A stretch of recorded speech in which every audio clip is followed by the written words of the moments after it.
fortune's vain, mirror vain, gone insane, but the memory remains.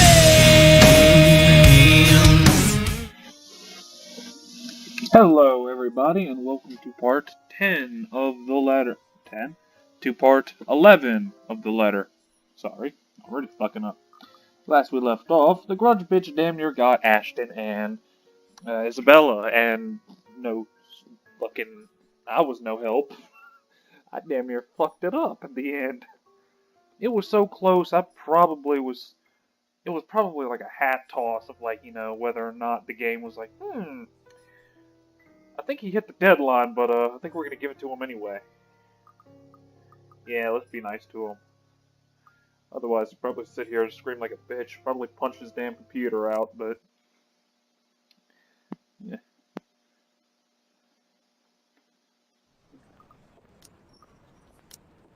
Yeah, what's new?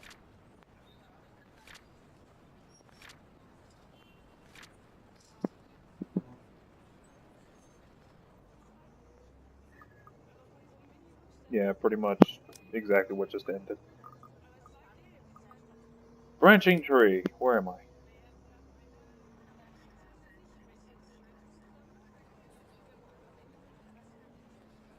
Let's see if I can find the other one, or the next one. If there's another that is, if there's another next one.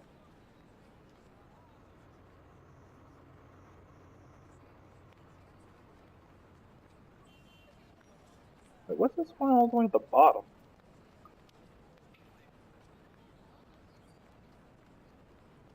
It's one I'm leading into.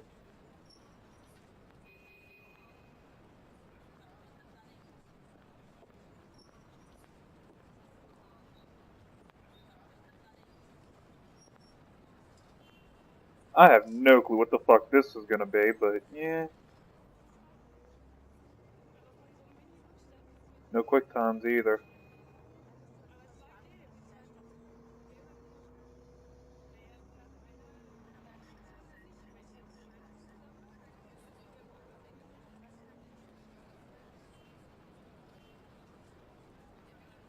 Eh,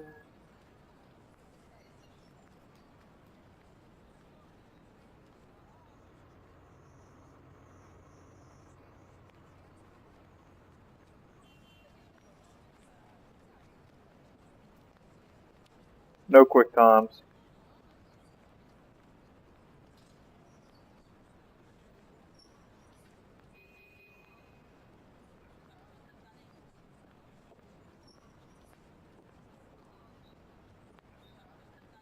Fuck it, yeah, there's no quick times.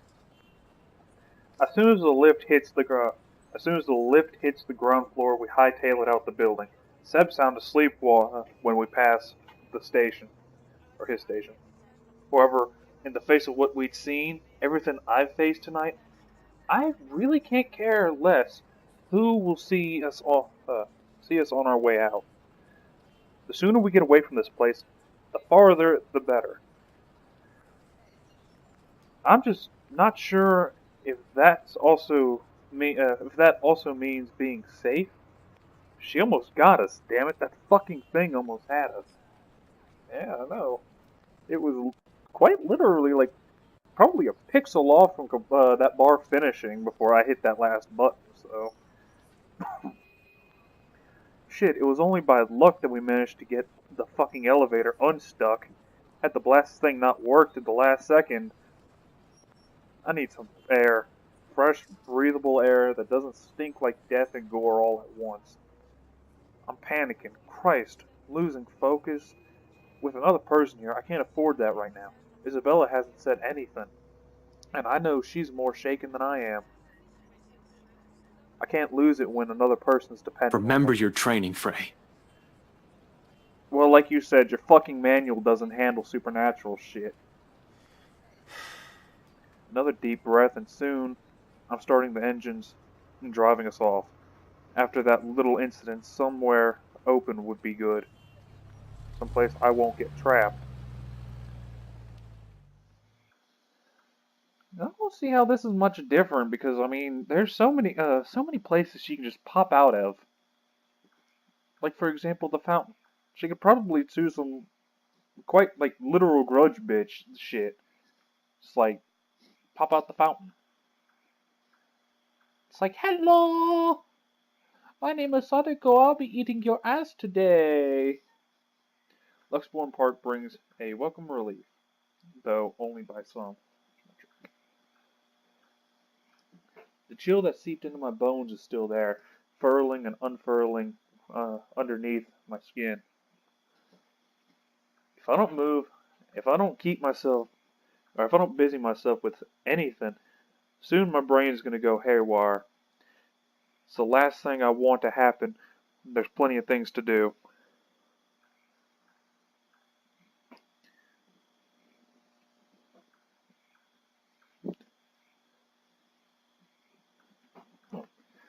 But this already answers all of it, doesn't it? Those deaths. Just how many copies of the letter is out there? Isabella can't be the only one if other people are getting cursed. Could it be that the one she has shown us is just one of 5? Maybe even more? The whole pass, that whole pass this to 5 people business is ridiculous. But at this point, is it still? All in all, we found 21 people who might have read the letter. 7 of them deceased, 8 if we count Cooper. And that's only with what we found right now, or find right now. We have no idea how the contractors and specialists hired from outside the company are doing. If we are in any way affected.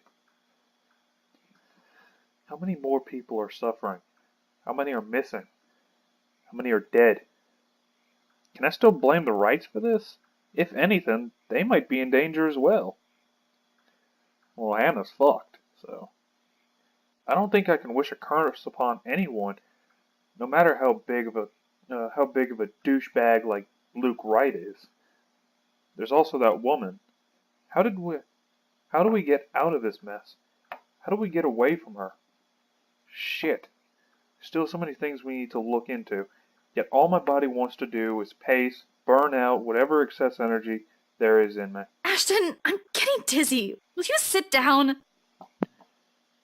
It's the first time Isabella has said anything. She's been sitting quietly since we dropped here. Better and less distracting when watching her nervous habits, I suppose. She certainly seems calm now. Too calm, in fact, for someone who had just seen something terrible. But it's been more than a week for her already. People who have desensitized to things, people do get desensitized to things at some point. Even someone like Isabella, who knows what's going on inside her head, though. Inside mine, there are too many, and none of them would sit well. I'm not going crazy, am I? I saw that. I'm pretty sure I saw that. I didn't inhale anything weird. Just shit. Shit. Isabella, please tell me that wasn't... What I'm not expecting when I turn to her is mirth. One that she could barely contain. You're laughing. Yeah, I'd be pissed too. You're laughing. Why are you laughing? I'm not quite sure what she sees on my face, but in a second, a laugh suddenly bursts out of her. What the fuck is wrong with the voice acting?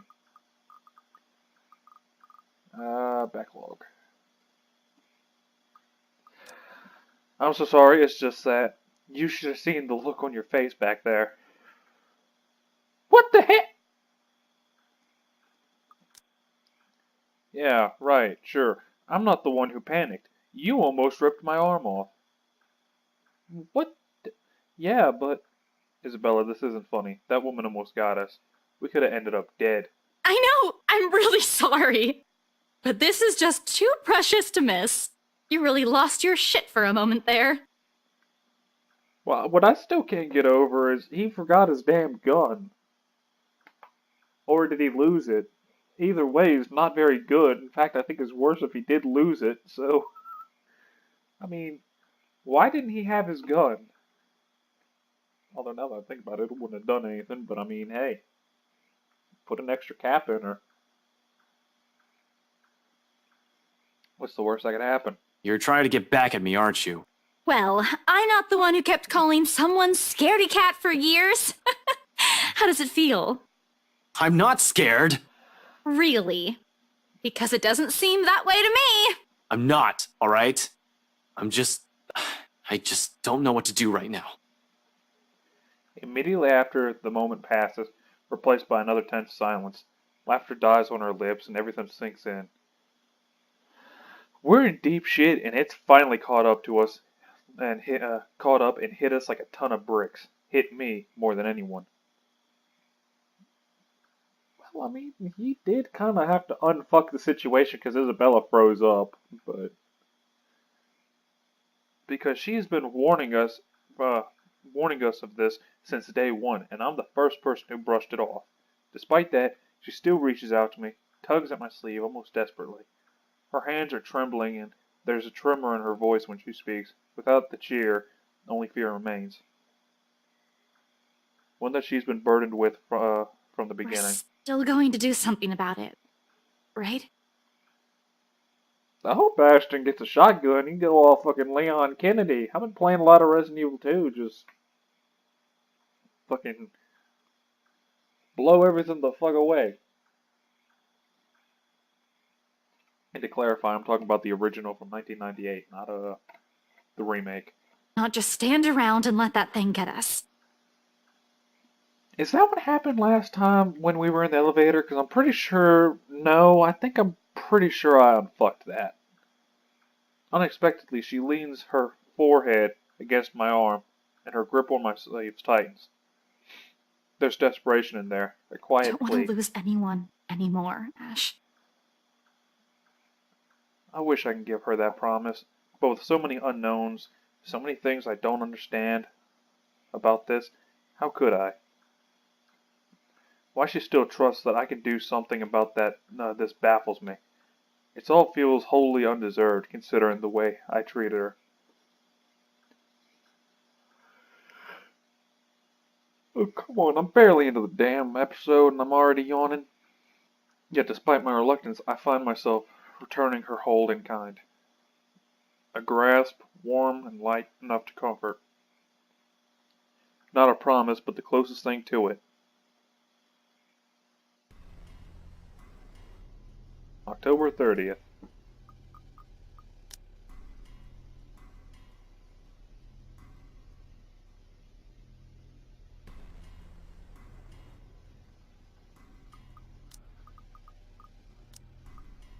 What happened on the 30th? Okay, so on the 30th...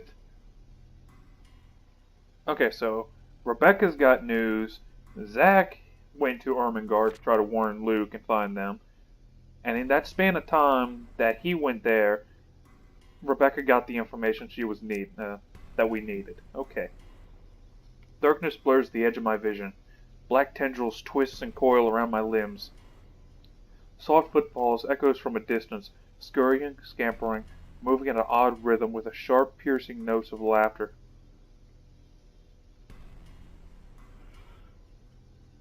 A scream threatens to burst, but my throat closes off ever so slowly. A chill seeps into every nerve in my body, washing away every sensation in me, apart from one. There's only fear. Once again, her laughter echoes, the sound both bitter and unforgiving. It's the last thing I heard before she reached for me. The ground trembles.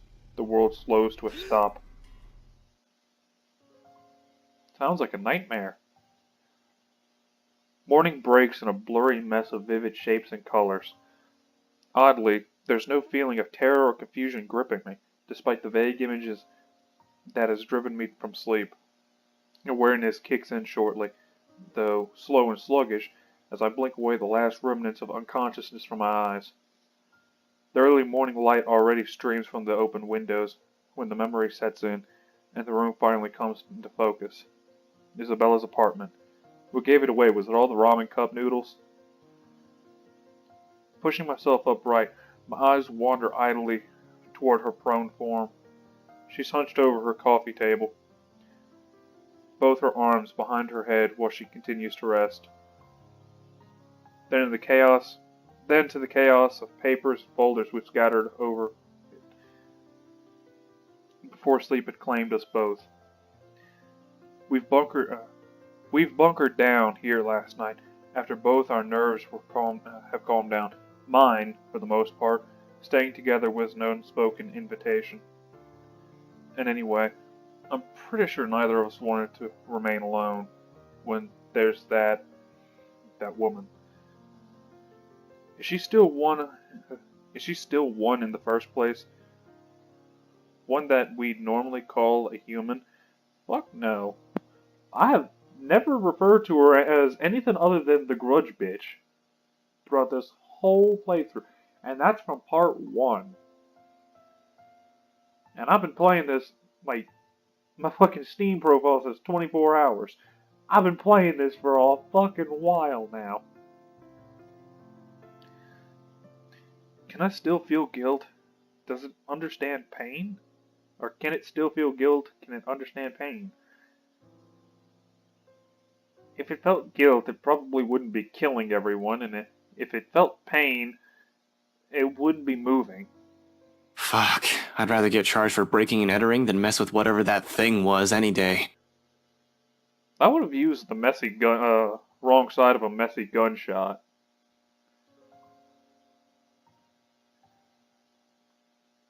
Or the wrong side of a gun analogy. Not that thinking about this still matters. When our lives are back in her hands, when all our lives are in her hands, she's dangerous. If we don't do anything about her and this curse, we'll definitely be pushing Daisy soon. I can't let that happen. I've dialed on this long enough. Left all my friends in harm's way after the warnings they've all given me.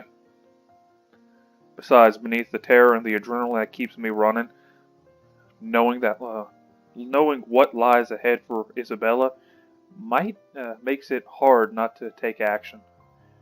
The paper sitting on the edge of the table calls my attention. At this, laid against my hand. The paper sitting on the edge of the table calls my attention. At this, light against my hand when I reach for it. It has caught my eye the night before, but with the lot we still need to go through, I've simply ignored it. The logo emblazoned on the top of the page, however, provides the paper with a whole new meaning.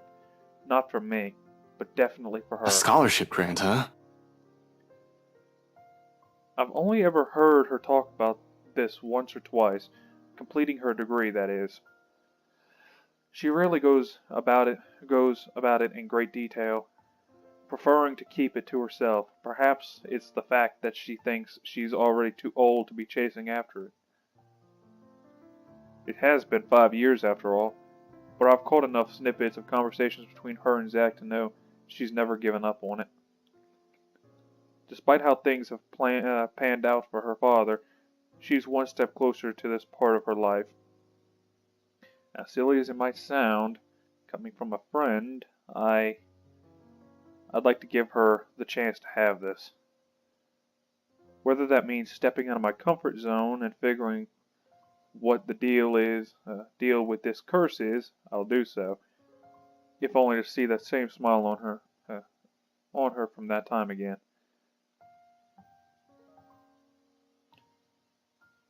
I would have probably thought about it more like, keep her alive so she can see the day that she can continue her education.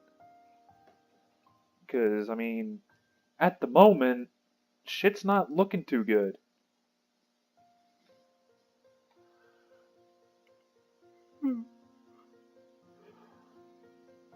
These days, the only moments she seems to know, the only moment she seems to show it is when she sleeps, like right now, no matter how uncomfortable she appears.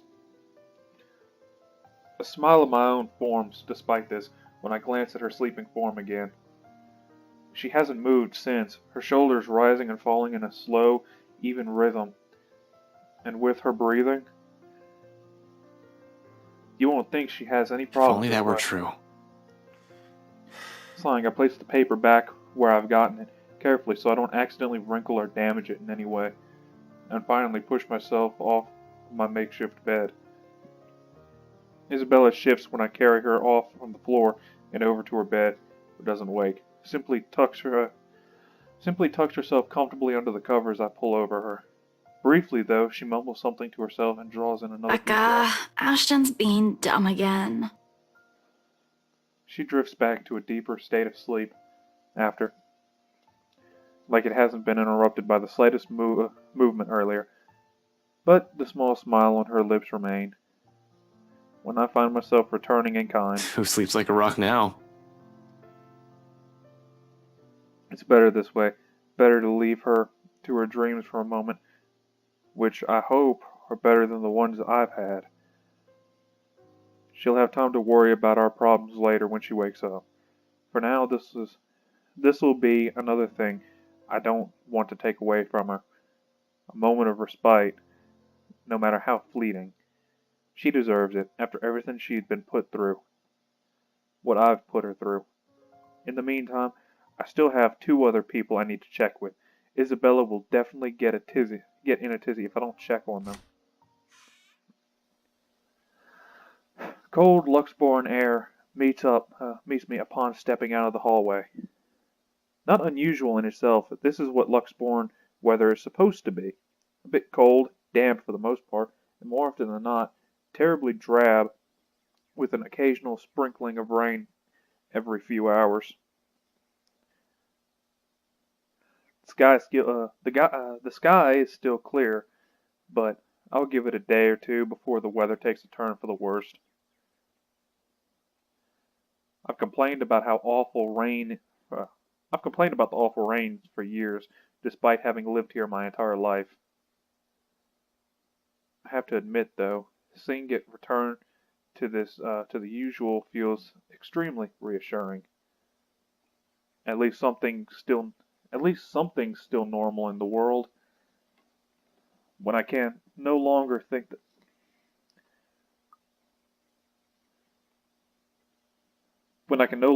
the same for the situation we're in. A nightmare. That's probably all this is. Usually I'll say, I've been through worse, but that's simply another lie I've often told myself, isn't it? And I've fed myself a great deal of lies through the years, just so I won't have to think about it the next day. Maybe we won't even have this problem. If I haven't been running away and ignoring things, hiding them someplace no one will ever see, because I've since believed doing so is a show of weakness. The fuck do I know about ghosts, though? What is Zach? What is Rebecca?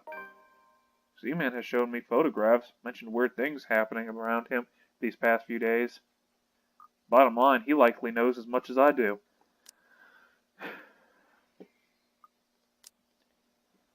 Why else would he approach me? The guy who knows stuff, according to him. In the end, all I've done is give him the brush off. Some reliable guy I am.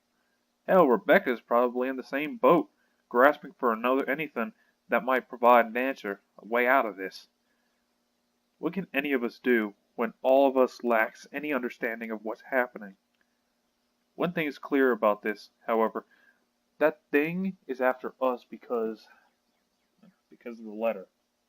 Both Rebecca and Zach have seen it too. She will go for them as well. Well, technically, they already have. Yet here I am, walking up Rebecca's door, one slow step at a time, a stalling tactic to allow myself some time to put the mess in my head in a better order. How to phrase this when there's a 90% chance that she's still pissed about a whole different matter. It's the only reason I don't check. It's the only reason we didn't check on her last night, aside from the ungodly hour Isabella and I arrived. We'll only alarm her by showing up at her home in the middle of the night, acting like babbling lunatics, and her last quite a while. These days, it seems the only one she can easily forgive is Isabella, but even with her, Becca's fuming still takes hours. I run a hand through my hair to straighten out my jacket before knocking. You son of a bitch. The goddamn charger. Every time. And the fucking fucked up thing about that one was, I didn't even move. It just fell out the damn wall. Maybe it was the grudge bitch. She's coming for me. She heard all that shit I was talking.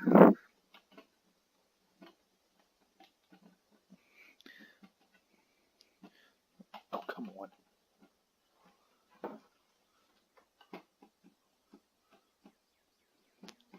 Thank you. Ow.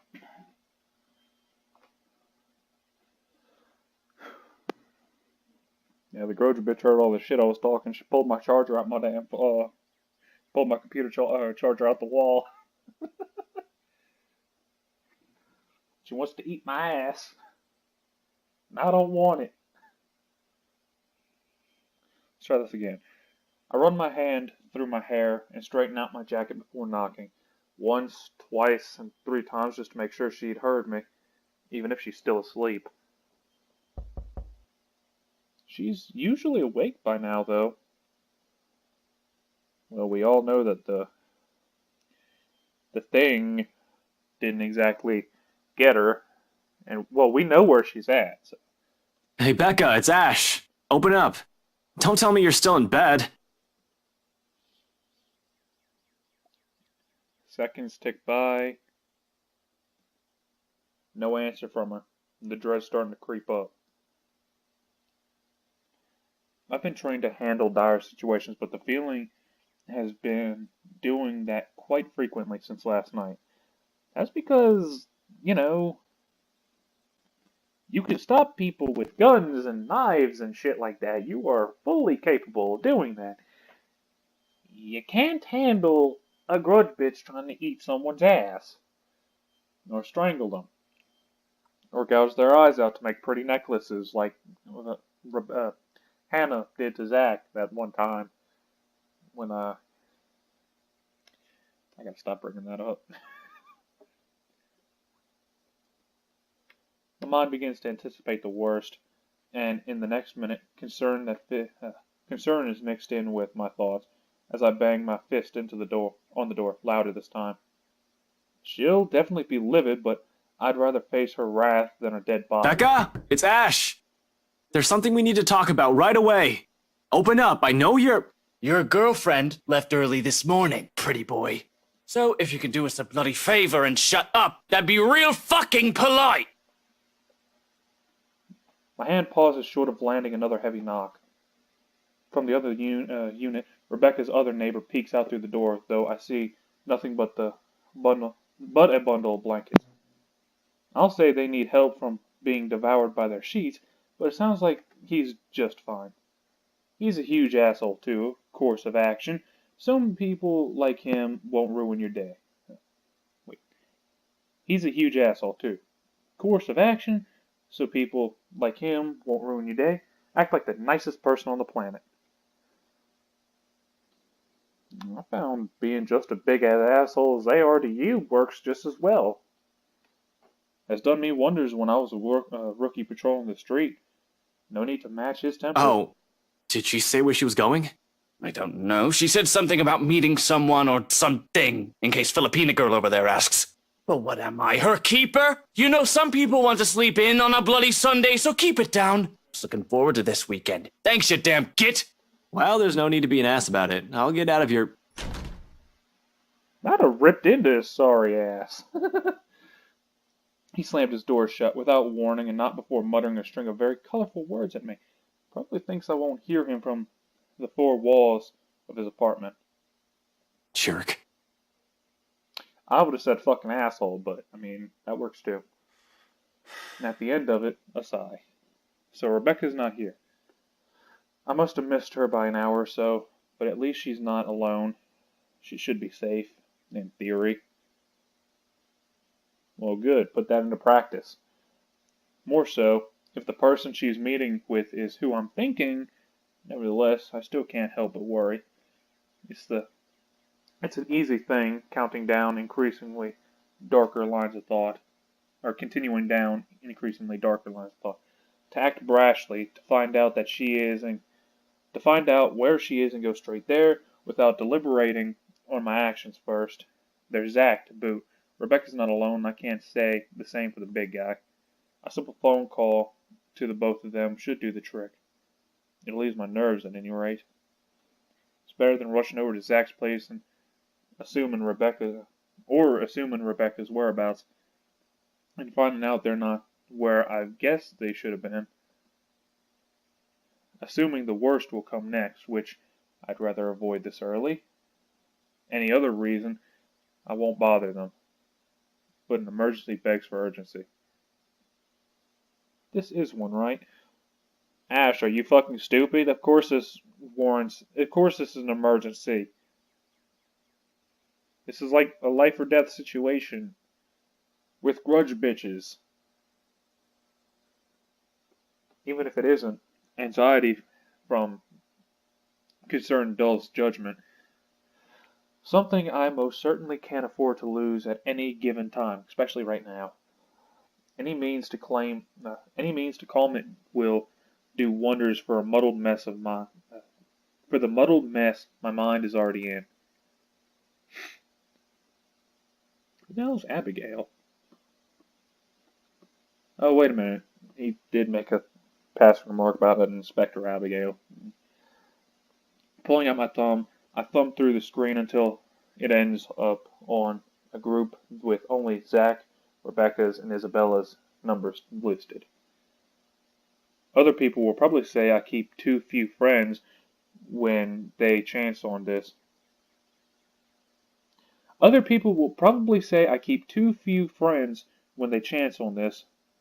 To some extent, it's true. I can easily name about 100 people I've been acquainted with through the years. Colleagues, blockmates from uni, neighbors, those sort of people. They all come and go. But these three have chosen to stay for some reason, without wanting or asking for anything. Unlike the others, none has Zach's kindness, Rebecca's patience, nor the sincerity in Isabella's eyes. One day these guys are just there, the next thing I know, being with them eases it. Heavy, somber feeling lingering in the air when you stand alone in your apartment, or something as simple as spending your day off without anyone. I'll say it's loneliness, but this carries much more depth than that, if I can help it. I don't want to lose any of them to some stupid curse. A phone call may be the least comforting thing at the moment. Honestly, I prefer being in the same room with them right now, but I'll take what I can get. Becca first. She'll be angry at me for worrying about her, but she isn't some helpless damsel in distress after all. After what I saw in the damn library, I fucking believe that.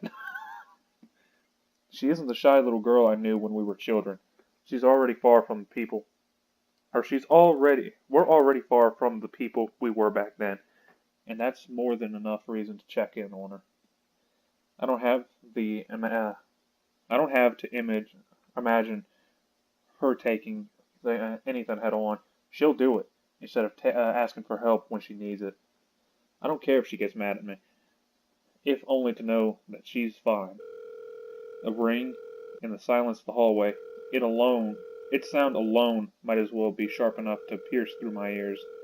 Another second passes. 2, 3. But then on the 9th ring, it goes straight to her voicemail. A cold feeling instantly lodges into my stomach. Rebecca Gales here. You've reached my voicemail. Sorry if I can't get to you right now. Oh, and if this is Isabella, yes, you're free to reheat the food in my fridge. Otherwise, leave a message. Probably just busy, that's all. Though I still barely manage to keep my voice even when I speak. Hey, Becca, call me back when you're free. We need to talk. ASAP. Becca will be alright. Is alright. She's safe. She's with someone else. In the event that woman shows up, she'll have someone with her. Someone she'll be able to ask for help. She's safe. She can handle herself. Becca might have a fiery temper, but she knows when she's faced with something she can't handle herself. Rebecca will see my missed call and she'll call me back, though I don't express it enough. Rebecca is someone I consider important to me. That's Rebecca.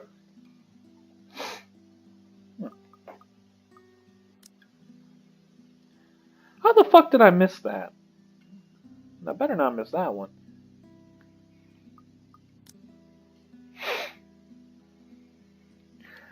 She's been my friend for the longest. Anyone else would have been fed up with me and left.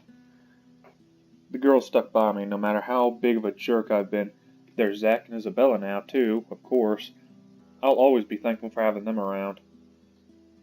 The worst times before, however, Becca was there.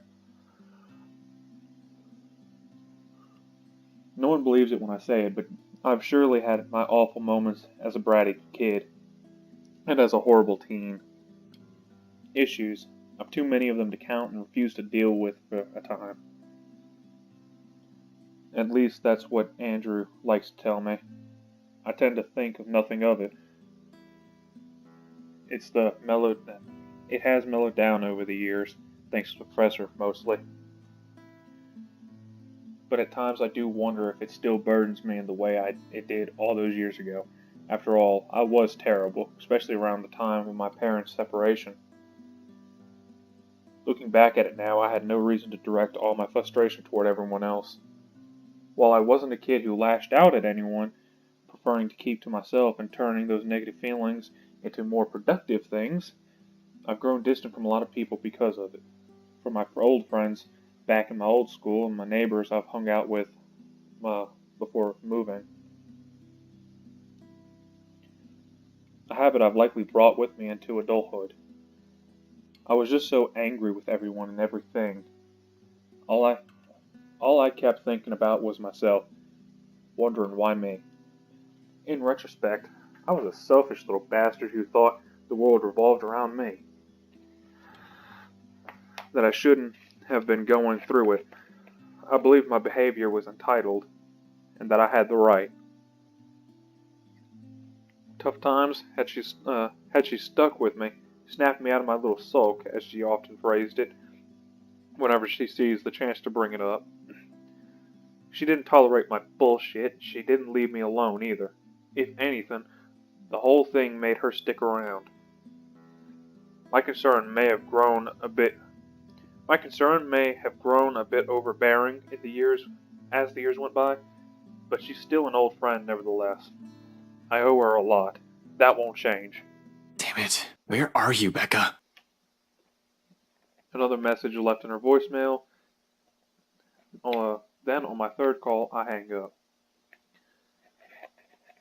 For the time being, I don't have anything more than to wait for her to return my calls. Worrying aimlessly won't get me anywhere.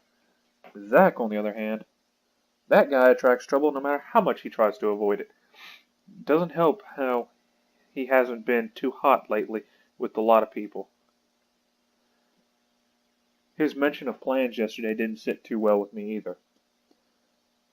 He might be the next responsible adult after Rebecca out of the four of us, but I've still got to check on the big guy. Yeah, this is the part where if I'd let it slide that I ended up killing him, this is actually this would probably be a bit of a sad moment. Make sure he's doing okay at the very least, whatever he has planned on doing. All I'm asking is for it not to be an idiotic.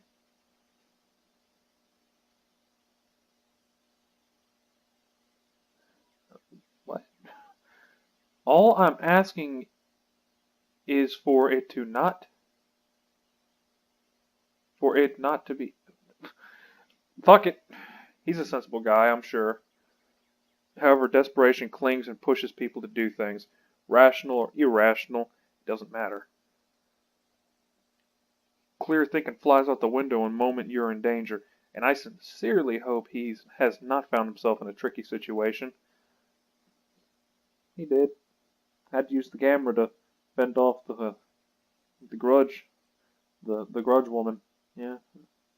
I don't want to say the grudge bitch again, because, I mean, she's already pulled my damn computer charger out. I don't want to piss her off anymore. No, but seriously though, that was still probably the scariest of them all, was Zach's QuickTime event.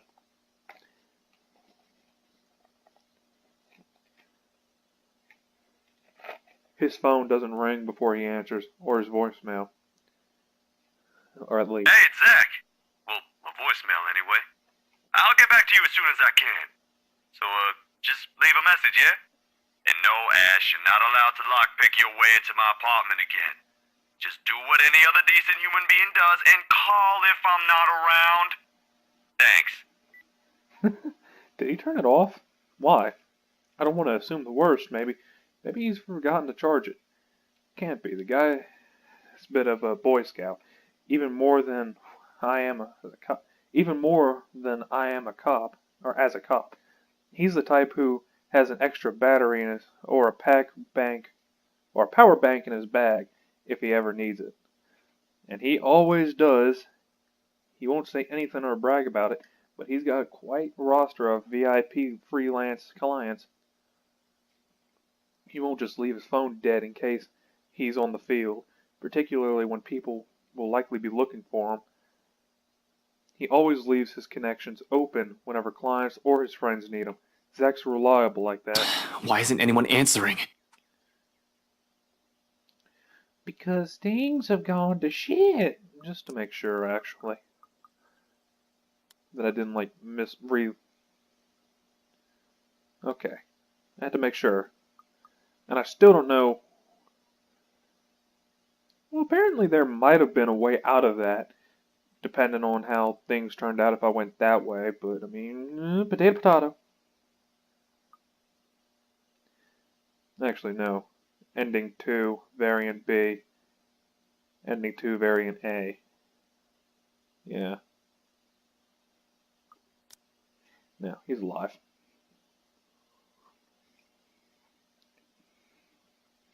His mobile in and out of range area.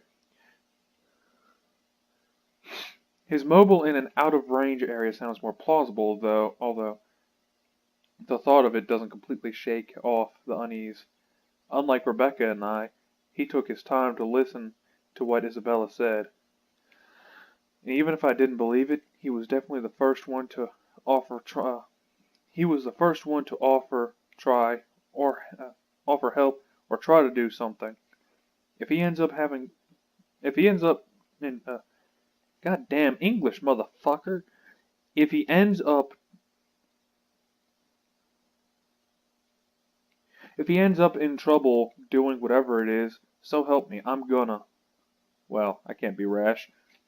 I'm aware of that. Been running the same reminder in my head since last night. But if something happens, I'm certain my reaction won't be pretty. The added guilt from those times I've repeatedly dismissed him will surely haunt me. Yo, Zach, call me back, alright? I wanted to check in and, yeah, just please call me back.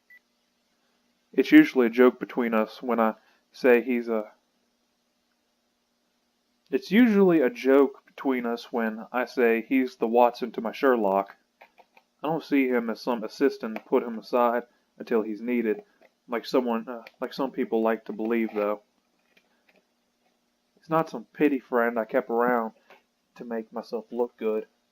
If anything, he's the one who stayed by me out of pity. Zach's the one who puts up with me most of the time, even when he doesn't need to. It's not a case of a cool cop who helped out a minority. In truth, I was a hard-headed, hot-tempered, reckless rookie up until I met him. It wasn't anything sudden, and some part of me is still that rookie, but I've grown, thanks to him. He tempers that part of me. Considering how our first impressions went, I'm lucky he stuck around. Becca and I have spent a lot of years together as children, but Zach, he's probably the closest thing I can call to a best friend, though it's more than that. a camaraderie no words can express. He has my back and I'll always have his. He's a brother I've never had the luck of ever having. Only child and all. And I have every reason to worry about my brother. Becca's neighborhood did say she went out to meet with someone. Or Becca's neighbor did say she went out to meet with someone. No specific names. If I'm wrong and she's not with Professor Clark, then maybe it's with Zach. They've never been close, but it's not the kind of awkward friendship where meeting together remains out of the question. Regardless, I continue dialing for his phone another 3 times, like I've done with Becca's. In the end, after the 3rd attempt and no one answering, I stop and move to cut the call with a ragged exhale. Waiting game it is then. I've been trained for those. Hell, I'm used to them. Just not when it comes to people I'm close to. Much as I keep reminding myself to maintain a level head, it's a whole different matter when it's someone you know. Personal feelings will likely get involved at some point. It's starting now, actually, with the anxious strings coiling and uncoiling, causing a racket inside my stomach. And that's exactly when the line finally connects. Because before he even speaks, my question has already slipped out, including every pent-up worry and tension in my body. Where are you? The line's choppy, though I can still make out the words he's saying. Nothing to worry about then. He's just someplace where network coverage is shitty. Can't imagine where at this time in the morning, though. Did he go out for a jog? What was that, Ash? Could you repeat that? Signal shitty here. I asked, where are you? Hell, Zach, I've been calling your number for a good 20 minutes now. What kind of shithole did you get into?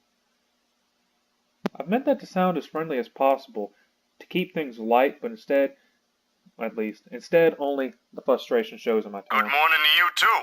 I should be asking you that question. I've been looking all over the mansion for you. I thought you'd be... What mansion? Do I really need to answer that? Why are you even... Don't tell me that was his plan, a morning visit to the mansion, where Luke Wright is. Of all the pig-headed things to do right now, it's the best thing he can come up with, breaking and entering. I've got plenty of reasons to rail at him right now, although no matter how much I want to give him a piece of my mind, unfortunately, it's not the time. No, wait. Just get your ass to Isabella's place, and hurry. He pauses for a moment, a second of indecision while he seems to contemplate his actions. How urgent is this? In truth, the question, the hesitance, and the indecision in his voice, has caught me completely off guard. And understanding dawns on me. His decision to go there isn't one born out of stupid impulse. He must have found something. However, no matter how urgent it is, he still shouldn't have gone there, alone that is. Despite myself, in that split second of comprehension, I allow it to show a weakness. A simple request brimming with every unease and disquiet causing turmoil within me since last night. It bears a selfish hope that he'll understand, even through the unstable signal, that whatever's keeping him there, he'll be willing to set it aside for now. Pressing enough for you to stop asking questions and get yourself here. Please, Zach. Silence fills the other end of the line again. For a long moment, I assume he won't heed it, and I'll have to drive there myself, just to drag him away from whatever danger he's skirting. Thankfully, I'll be there in a few. An hour or 2 tops. Thanks. I'll see you. Relief watches over me as soon as the call ends. Normally, I don't let myself a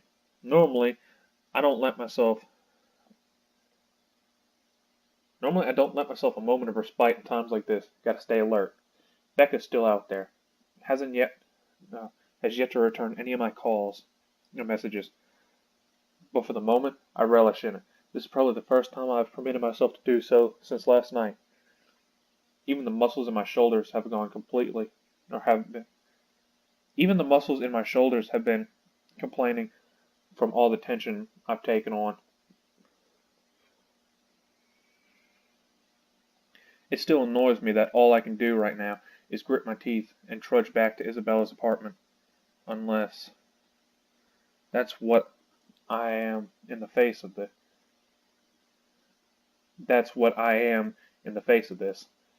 A mad dash around Luxbourne, and Anselm isn't going to help things. Not like I'll simply stumble across them on the side of the road during the drive. I hate that.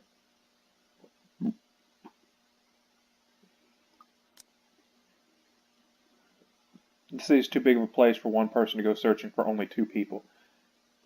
I'll be lucky if I even glimpse a hair on either of them.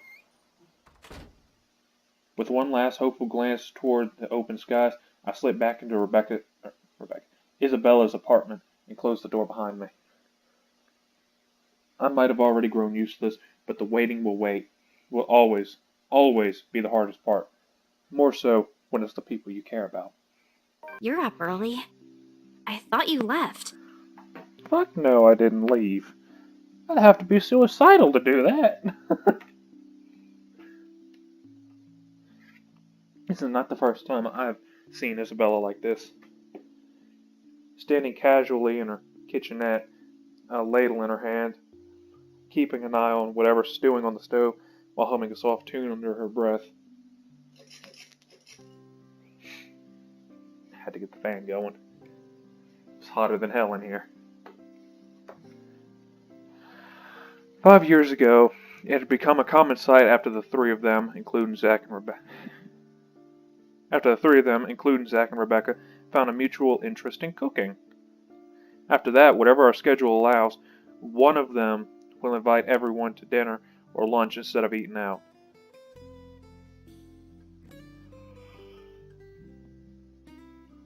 Rebecca prefers it that way. Healthier, she claims. Zach isn't too happy to be able to cook for everyone. Isabella, on the other hand, as long as there's food, she's happy. Me, I've been banned from the kitchen ever since the pressure cooker incident. Easier times. Good times. Right now, however, the scene brings an odd sense of normalcy. A strange fit with all the things the things going on around us. Not unwelcome, only bizarre, I suppose. Isabella doesn't follow up her question earlier. But she does raise an eyebrow my way when I take too long to answer. For that, I can only offer a casual shrug in response and a short I've answer. checked with Zach and Rebecca. I'm just waiting to hear back from them. I'll add in a quip or two for her, if the timing of the joke isn't off or doing so won't be inappropriate. I don't want to alarm her either. There's no reason to. Yet. Until Zach gets here, or until I've received an answer from Rebecca, whichever comes first. Nevertheless, it's clear that she has plenty of questions. It's right there in the subtle crease between her eyebrows and the inquisitive gleam in her eyes. Curious as she is, though, she decides against voicing all of her questions out. Instead, she shifts her attention back to the stove and gestures vaguely with her hand in the couch's direction. Well, if we're going to wait for them, don't stand around there. It's getting distracting. You're just cooking. How am I distracting? I don't know. Something might explode again, maybe. Zach's kitchen ban for you is also in effect here, you know. Now shoo, go. Stop hovering. You'll ruin the food. I'll be done here soon. She leaves no room for an argument by swatting the ladle at me, and just like that, I've been kicked out of the kitchen. Left with nothing else to do, I drift back to her tiny living space and slump down on her couch. Closing my eyes, I allow the noise of the television to guide my thoughts. The ones I've been keeping at bay freeing themselves from the cage I've built around them, so I won't have to think. One by one, they trickle back into my consciousness, each more frightening and unnerving than the last. So many things going on, so many things happening. The papers we've gotten from BRC doesn't provide any comfort either. Seriously, is there even a point to those after last night? What will asking the people do? If anything, This only proved there might be more copies of that dumb piece of paper. We have one here, so how many exactly is there out there? More importantly, how do we get out of this stupid mess? Ashton! Damn it, I haven't felt like this. I haven't felt this kind of bone-weary I exhaustion. don't want to think what might happen next in case I miss something. Shit. Rebecca, Zach, They're all Isabella. depending on me, and Ash! The voice snaps me out of my thought, abruptly wiping away everything running the racket inside my head.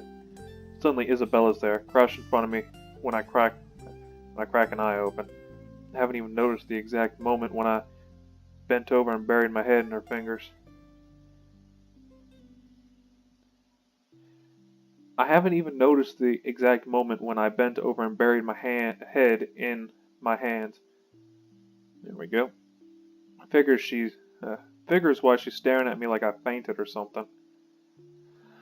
The crease in her eyebrow grows deeper at my lack of a response, though she's merely staring at me without another word, her expression says everything.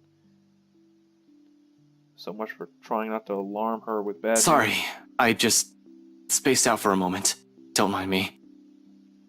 For a brief moment, she seems to accept that, quietly, and shifts, stands up, and takes the empty space right beside me. All done without a single comment. Then, the next thing I know, she's gently pushing a bowl in my hands. The hell is that? The scent reaches me before I've gotten a chance to take in what she just handed me. A faint, sweet smell of cocoa waves from the dish. Calming, comforting, despite the multitude of things bothering me. It certainly smells like the kind of food you'll eat on a rainy day. Though from the get-go, it doesn't look too appetizing. I don't know what the hell that looks like. What is this even? Porridge? Why would you put chocolate in it and milk drizzled on top? She tells me my tastes are weird, yet here she is handing me something equally as strange. In fact, she's already started digging into hers. I'm not sure if the taste will be equally as appealing. Baffled, I glanced her way. She offers no immediate answers, simply continues eating as if she hasn't done so in a week, and her focus solely on the TV. She's not watching, however, just listening. As a background noise, the voices from it seem too cheerful, a welcome distraction, if anything. It's only after she has finished off half the bowl does she acknowledge the question in my eyes. With a sigh, she cradles the dish in her lap and looks down at it. Briefly, her lips part and close, a hesitation, though I don't push her. There's a distant air on her. And if she has remembered something that warrants a pungent thought, when she speaks at last, it's a tone too cheerful, like she's still weighing her words, considering the proper phrasing for it. Yet sincerity underlies each syllable once they're out of her You should eat. Back at home, Mama would never let us leave the house if we hadn't eaten breakfast yet. Even Papa has got an earful when he tried. So eat. You'll need it. Yeah, that's true. I probably will need it. Running away from the grudge bitch.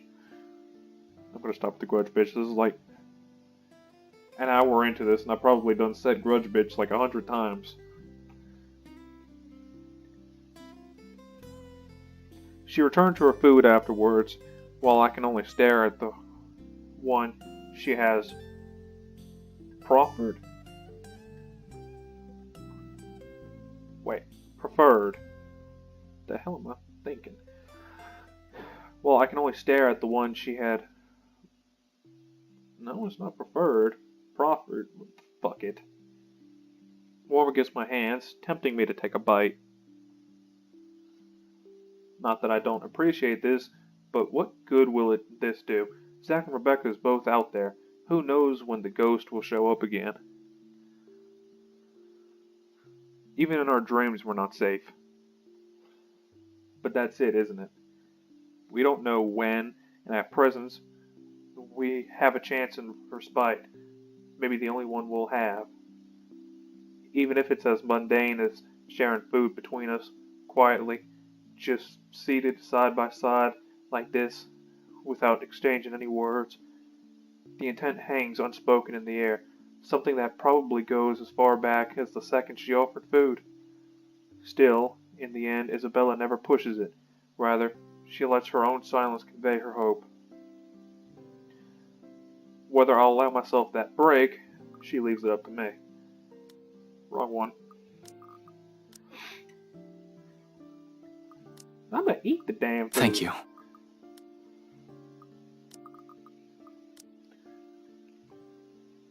I'm gonna get like some fucking food poison or some shit. The words roll off my tongue, awkward and unfamiliar, far removed from those jests and quips we've shared. Yet she accepts this with a smile and nothing more. Regardless of everything left unsaid, the sight of it brings comfort. More so than any gracious food. More so than any gracious offer of food can give. Though we both lapse into silence after, as we finish our food. There's ease in it. In this. In the muffled sound of Luxborn filtering out into the room. In the light streaming in her window and the faint draft occasionally drifting in, catching the loose tendrils of her hair. In the way her voice falters when she tries to form words.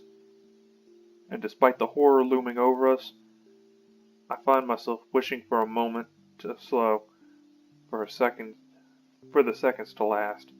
But ultimately she's the one who breaks it, softly, after a minute's pause, in words mumbled under her breath. Sometimes silence simply compels us to I've been speak. wondering, before last night, before Mama told me the news. I just realized on my fucking headphones, or my mic is just fucking... Yeah. Give me a second. I have returned, young ones. And as it turns out, my microphone was just fine the way it was.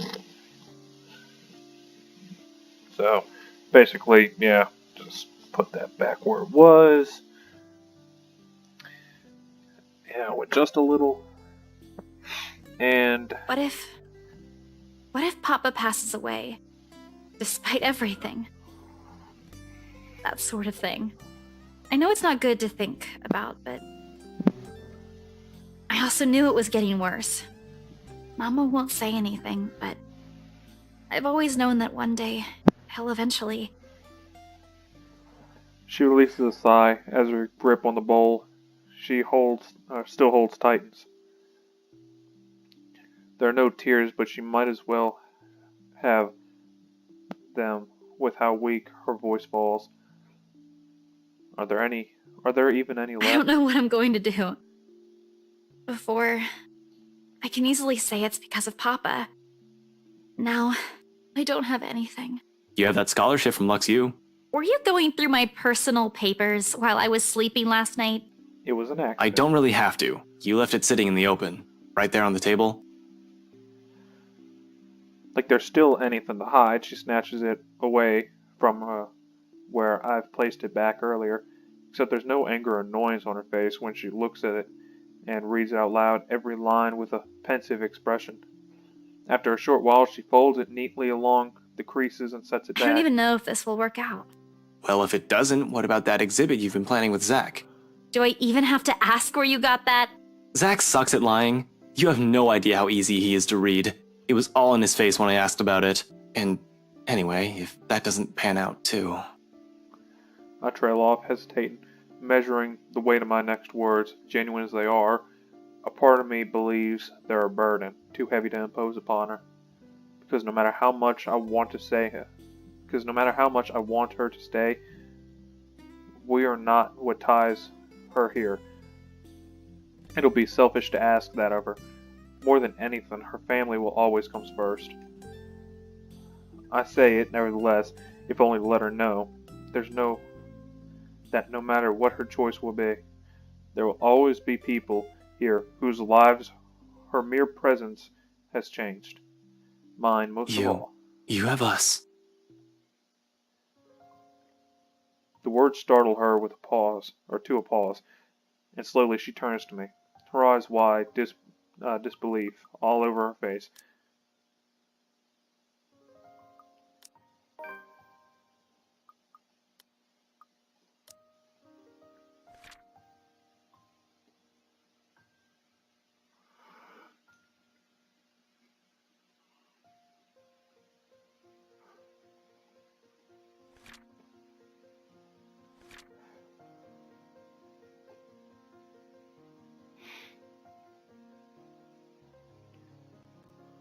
This should be after this.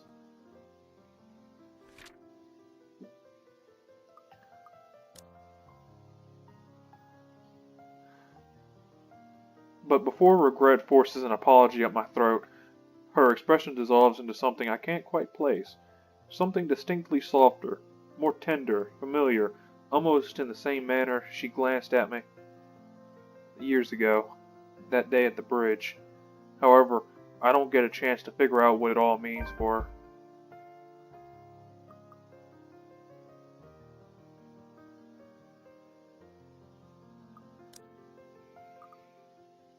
All of a sudden, a knock breaks the moment, and just as fast, both our attention shifts toward the source. Before things can get awkward fast, I stand up to open the door while muttering some flimsy excuse in the process. I'll get that. It's probably Zach or Rebecca. Oops.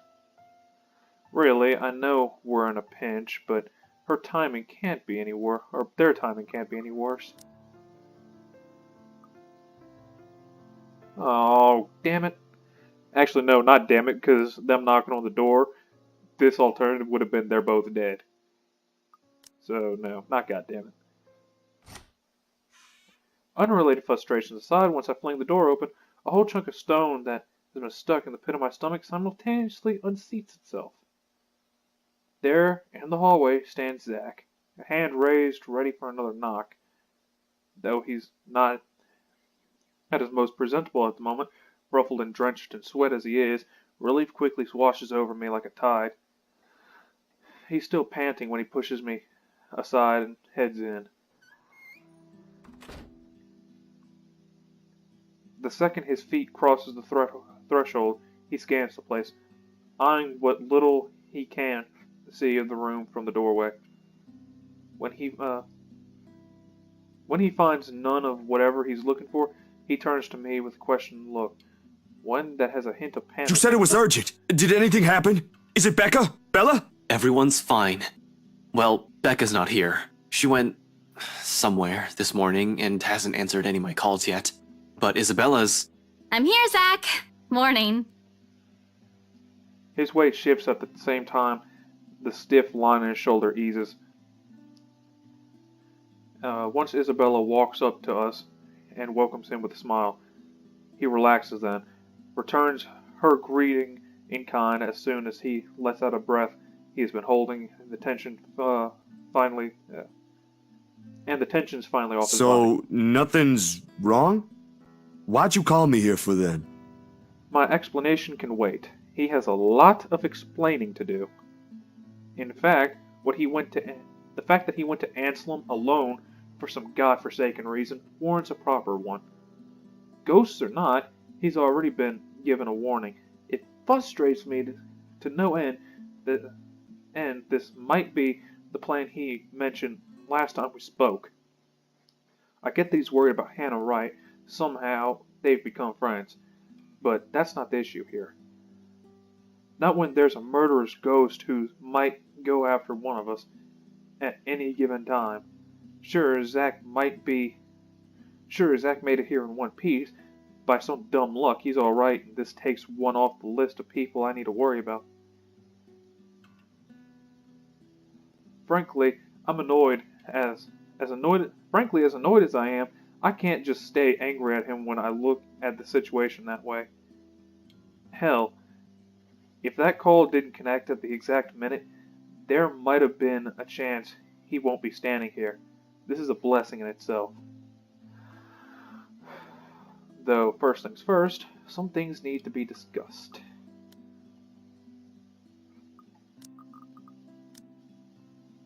And frankly, I do want to give him a good railing.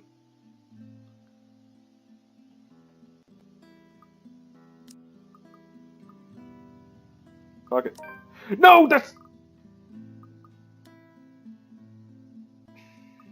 I was trying to go for the other one. Well, that's a first. Well, fuck it.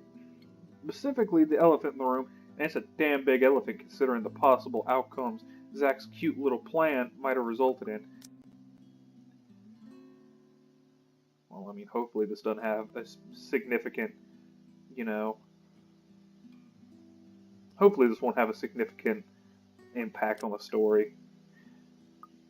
Because, that's a long time ago.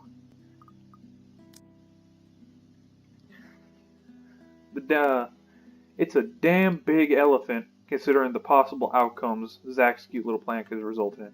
I might as well let off some steam first, because, before we go into the heart of Zach, we agreed you won't do anything stupid. Really, Ashton?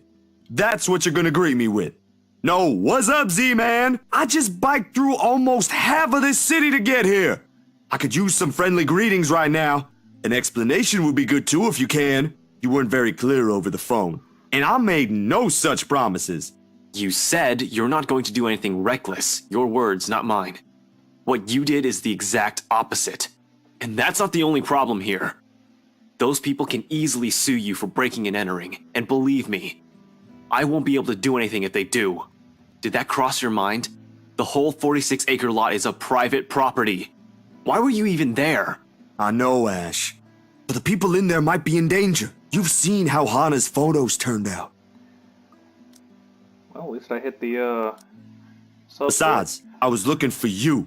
Didn't I tell you that? Why would I even go there? Well, you mentioned a plan with Isabella here. I assume that's where you guys went, since that's where she found the letter. Sorry. I was really at a dead end. The logic in that stuns me into silence. The logic in it stuns me to silence, to say the least. Then I remember his hesitance, the tone he had taken before agreeing to go there, or agreeing to go here. And all at once, my anger wanes. Partly, this is my fault for keeping things vague. I can't keep berating him for assuming that when I've only left him with vague answers.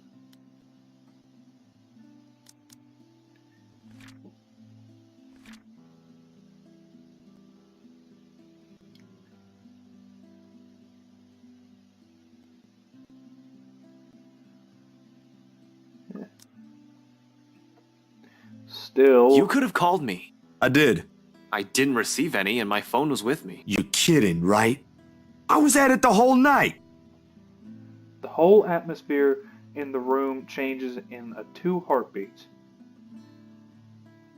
Back against the tension-riddled one plaguing us, Zachary stares at me like I've grown another head, then gradually he shifts his attention to Isabella. The expression in her eyes, questioning, asking for confirmation, like my words can't be trusted. Not that I'm holding it against him. I can't even believe the things coming out of my mouth these past few hours. Meanwhile, Isabella stays quiet. Last night has been like that for quite some time. She looks like she wants to disappear right now. Guilt, frustration, anger, fear all flashes fleetingly across her face before it melts away under an expression Please of tell me worry. he's joking. You were there? No, we really didn't get any. Everything was quiet last night. But Zach, at BRC, Ashton and I saw... She never gets to finish that.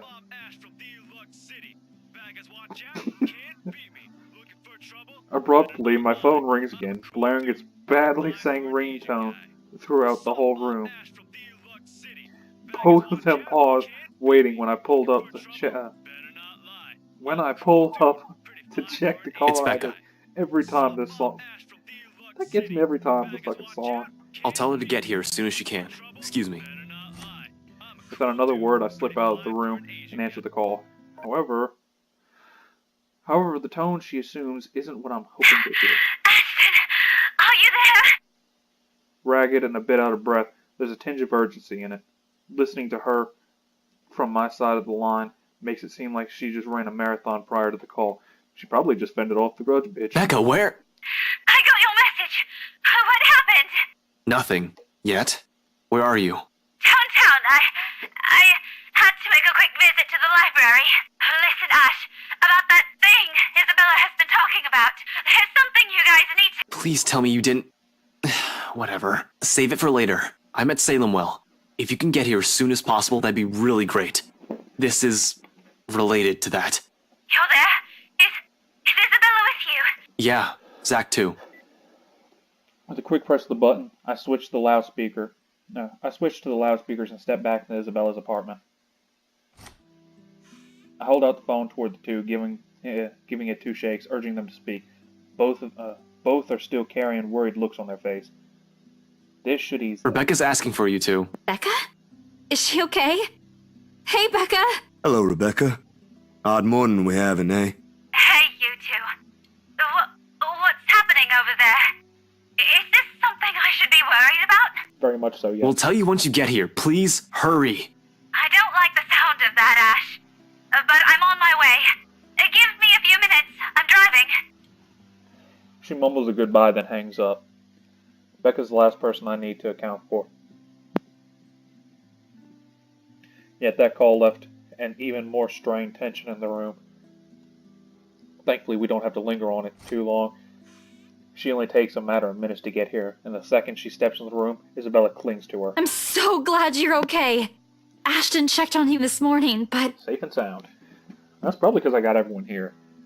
Of course, that's because I refuse to take the whole, Zachary getting his eyes gouged out thing because I'm very stubborn and, yeah. He did? I'm sorry. I was in a hurry. I didn't have time to drop by and let you know. It doesn't matter.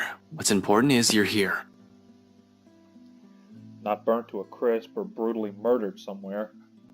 Strangled would have been her. Whole, alive, although she seems a bit shaken. It doesn't really matter in the grand scheme of things. At least now I can relax, ease the pressure off my shoulders, if only by some.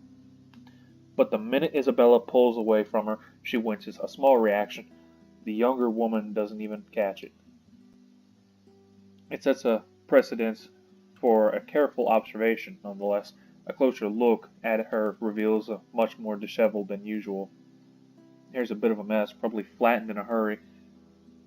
The back of her dress also shows strains of dirt in places it rarely gets to. She's also leaning more on using her left arm. She's right-handed. Perhaps the most telling is the slight limp she has, noticeable since once Isabella leads her into the room. As she spouts a hatful of questions, what exactly happened and how she ended up within that state? Pretty sure a simple trip to the library won't do that. I grab her arm before she can walk past, careful to avoid hurting her in case there really is an injury. Seems like at first glance, but you can't be sure until after a careful examination has been made. I suspect some bruising at least. Although minor internal fractions aren't out of the equation, they have a nasty way of staying hidden. Sure enough, Becca tenses immediately upon contact. Tries to pull back, though the sudden gesture only elicits another wince, forcing her and Isabella to a halt. Both of them turn to me at almost the same time, their eyes searching mine for answers. Isabella, for the most part, Rebecca, for her part, doesn't appear quite pleased with the interruption, or the fact someone has brought it to light. And that someone also has to make sure. You okay? You're limping. As expected, she tries to hide it. This time, when she squirms from my grasp, it's with enough force, she almost stumbles back into Zach. She almost stumbles back if Zach hadn't caught her by the elbow. Even with 2 more people shooting her concerned looks, she swiftly shoves It's fine. I just had a little accident. little accident? Hard to believe when her other arm nursing the supposed fine arm. Isabella doesn't buy any of it In a either. library? Well, yeah. It kinda caught me off guard. Something's happened there, hasn't it? I don't have to elaborate on the question further. Shortly, she goes very still, and a hand placed over her right arm shifts ever so slightly. Its grip is on a numbing. Its gripping on the limb tightening. Not too firm to her, but just enough to gesture for comfort for herself. Warily, she casts a glance at everyone in the room, but only the one she spares for Isabella lingers longer, and in that moment something unspoken passes between them, an understanding. It strikes me seconds later how utterly familiar her expression is. It's the same one I've seen far too many times in Isabella since that day at the movie house. Every time her attempts to warn us have been so rudely Let me dismissed. see. Can we? We have to check if it's bad. Rebecca hesitates for a moment. Then, after a minute of consideration, she sighs and reaches for the hem of her sleeve, raises it enough for Isabella to take a good look at it. Not swollen, but a large portion of her skin starting to turn an ugly shade of purple. Oh, that is gonna be one hell of a nasty bruise. Tell me about it. It was a library cart that hit me. You know, the old metal ones they keep near the history section. Ouch! Like I said, nasty. But she's there? She went after you. Yeah, I was in the archives, looking something up. Suddenly, she was just there. Well, she was using my own students against me. What kind of terrible person does that? The kind that turns into a grudge bitch. Oh, it makes my blood boil. I think you made her head start spinning after that knock to the head with that book, though. That was worth that whole scare that I had there. You should have just ran. That woman's not something you can hit with a book. Laugh it up, Ashton. I did. Then the bloody cart came out of nowhere. And you know what? If it weren't for a damn book, I would be dead by now. Silence descends on the room as the gravity of that one word hits us all. Come on, Dan.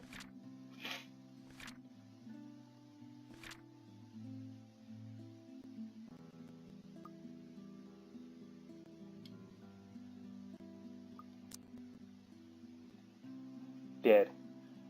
Another close call. Another would have. Another one we've narrowly avoided. How long can we keep this up? Not long. Trust me. Give me the remainder of this storyline here, and I promise you, 3 out of the 4 of them will be dead. I promise. And that's with me trying to keep them alive. We're bound to break at one point. No normal human being with a sane mind can last like this. It's a miracle Isabella hasn't cracked yet. After all, she's the one who found that letter. I've expected her to have caved in by now, yet her voice, calm and composed in the face of this, is what cuts through the thick air. I'll go get a cold compress for that arm. You guys take a seat first. Ashton and I, we have a lot of things to talk about. That marks the end of it, at least for the time being. And as soon as Isabella returns and hands Rebecca the cold compress she promised, she gets straight down to business. Surprisingly easy considering the rigid air in the room. Although there's some tense fumbling for words at first, the whole conversation gains steam once what happened last night at BRC has been put on the table.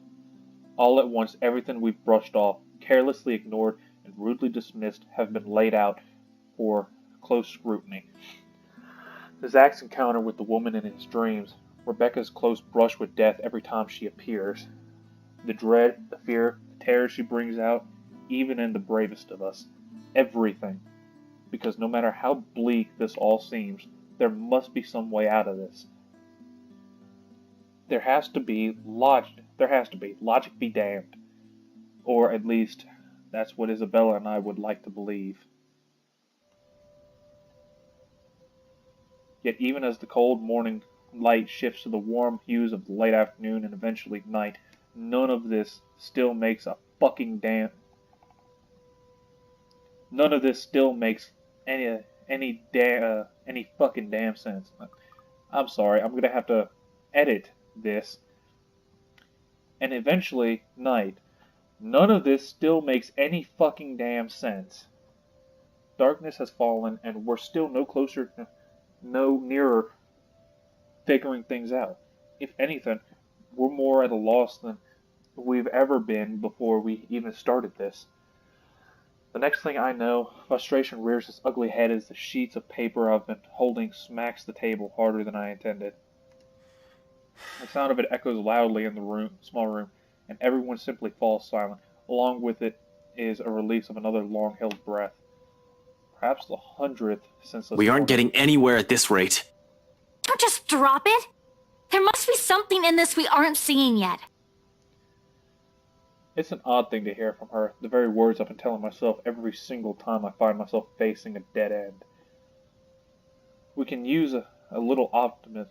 We can use a little of the optimism right now, I guess. I know, but what are we supposed to be looking at here in the first place? Well, we already looked through those files.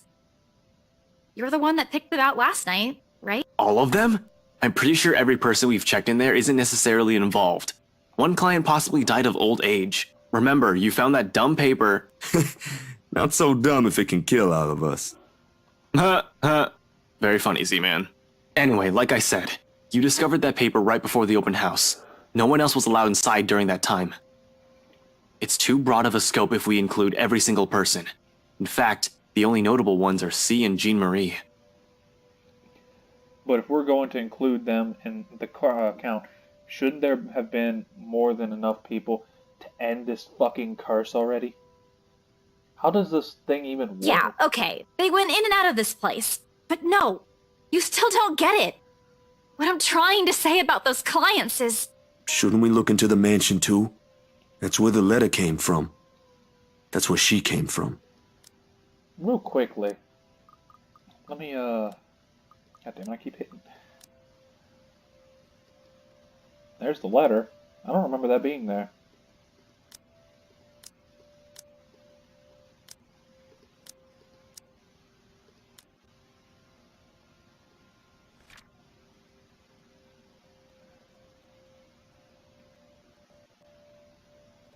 I hope Marianne's alright, because she's been stuck in there for a day, or 2 days now. Maybe it's just as the professor says. He did tell me there might be more to this than what I might be thinking. I hit a story update, and it's a sub-story. Yeah. I mean, look at all this stuff Rebecca brought with her. Apparently our teachers have been lying to us all these years. So who knows? Hey, now don't blame us. Blame the bloody books they wrote. Quietly, Isabella reaches for one of the papers Rebecca has brought with her and carefully inspects the words printed on the page. A copy of an old newspaper print from even before the city had been founded. Her eyes narrow up with each line it passes, but lingers on the illustration of the noble woman's servant. Why do they have to keep this in the restricted section? Rebecca merely shrugs at the inquiry, and her own annoyance seeps through her How answer. should I know? I wasn't even aware we have archives that go as far back as this. This is before the city was even founded. As a matter of fact, if it weren't for Andrew's help, I wouldn't have gotten my hands on any of it.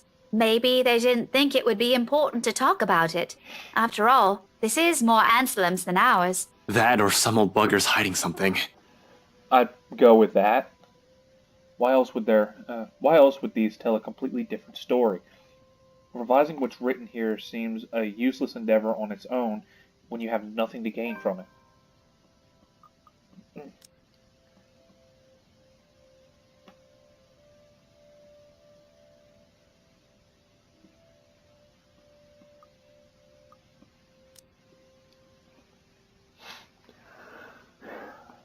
But that might as well mean that what happened in that mansion years ago also equates into all of this. And the letter Isabella found? It's at the heart of it. And why is the why and the how is what we're missing here. If I am going to go by what Andrew told Zack, the connection between the letter and the mansion's curse may run deeper than what we initially thought. We won't be able to figure this out without looking into the other. Fuck. How do I? The mansion's private property now. Can't just waltz in there. I'd rather die before I even think of begging Wright to tell me, let me in and investigate the place.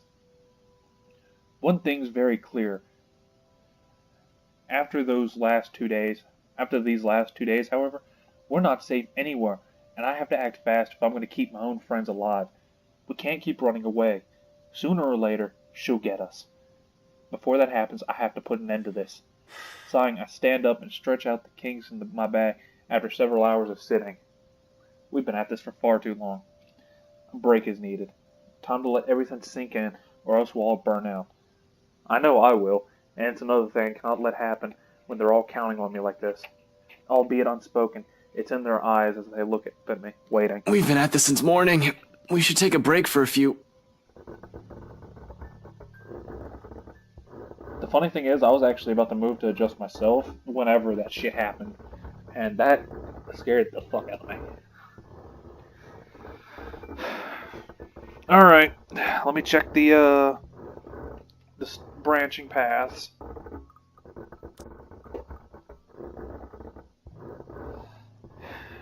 Oh, looks like I'm on the end of a...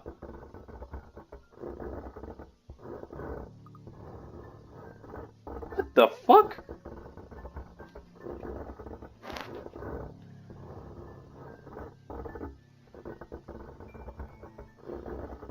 We hit that. We miss all that story, and then it picks back up. Yeah, that's what I thought. The rest of it never makes it out of my mouth as something heavy and grating sounds from the far end of the room. The harsh booming noise rendering through the eardrums of everyone in the room. All at once, the three of them are on their feet, while I quickly palm for my gun on the table. However, before I can pull it up and remove the safety, the whole racket stops. Stillness descends on the room, and amidst the sudden hush, the four of us exchange anxious glances. So much for Ashton, that might be... Gather everything. No questions asked. They waste no time getting to work, piling up the documents we've been reading through. Even Isabella's unusually silent as she gathers everything from her arms. Her own movements sharp and precise, a deep furrow in her brows. There's fear, but something's hardened and urgent overshadows it.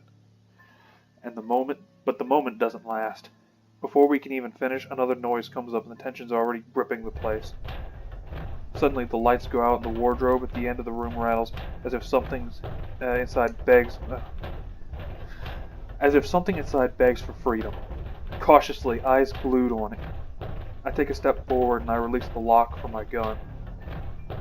I'm no trigger-happy person, but I'm not sure if this will even work on a ghost.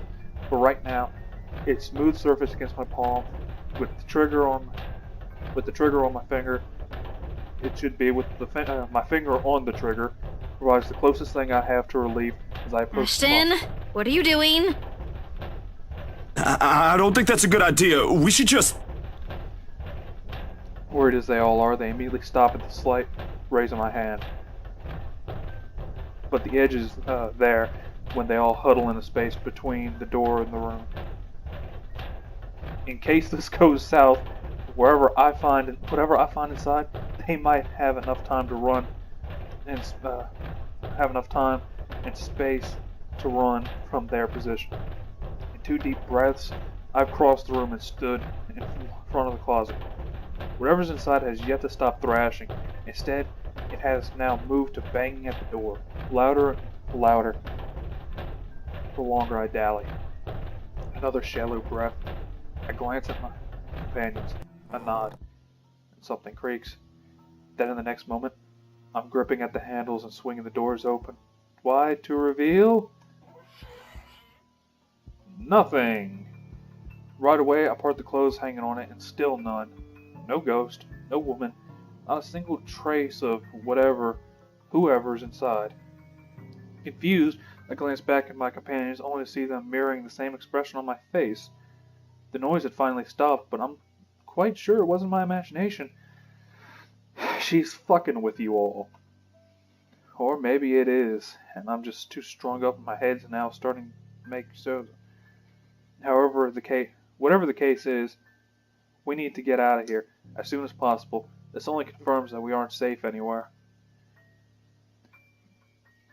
Without bothering to close it, I moved back and ready to leave, adrenaline now coursing through every vein in my body.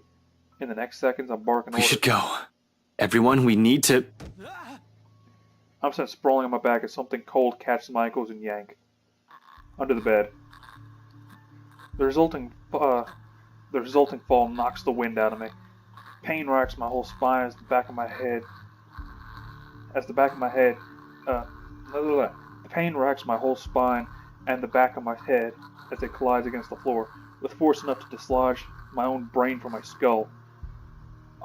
A moment lasts before stars fade from my vision, and then I sense it. Cold tendrils twisting around my ankles. The smell of vile rot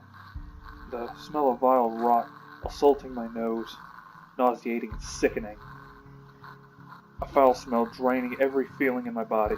The moment her horrid laughter, still as unpleasant and vicious as the last time I heard it, reaching my ears, my eyes snap open. I was ready for that one. Perhaps it's just inexperience, or maybe my mind's still attempting to comprehend this. Regardless, the minute my eyes land on her, the whole of my body freezes. The gun in my hand turns useless in my grip as it slackens. It's in the manner her gaze bores at me, I'll say. The look of utter hatred and malice. I've seen it loads of times. From suspects, mostly murderers, who never regretted their actions despite being caught. This is the face of someone who you can no longer reason with. And I know the moment she laughed again, started dragging me toward her, it's already going to be Ashton! Snap out of it! No, I can't die here. Not yet. The haze fades from my mind and instinct kicks in then and there. Everyone out! Get out! Get out of here! With one powerful tug, I yank my foot out of her grip and scramble back to my feet, ignoring the piercing wails she fills the room with. Within a span of a second, I'm gunning for the door, grabbing the wrist of the first person my hand can reach, and leading everyone out into the hallway, down the flight of steps, right inside my car. I waste no time flooring on the gas pedal the second the last person closes the door behind them, and in a short while, I'm driving out of Salemville.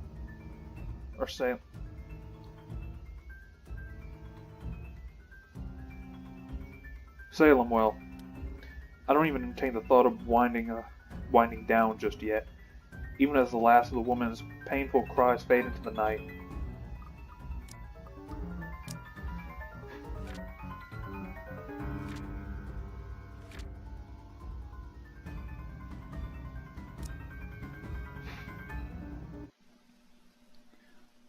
October 31st, Monday.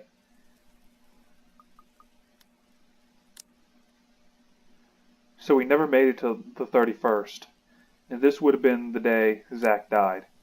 Or the 30th would have been Zach's death. So Halloween night is when this ends. And come November 1st, either all of us will be alive or we'll all be dead.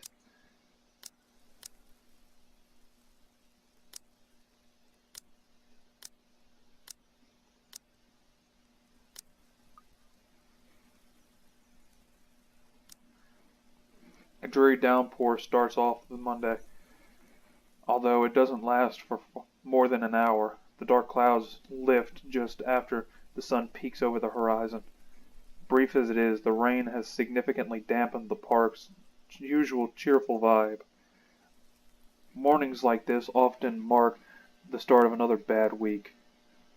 An arrest gone wrong, another investigation leading to a dead end, or some truly fucked up shit being called in.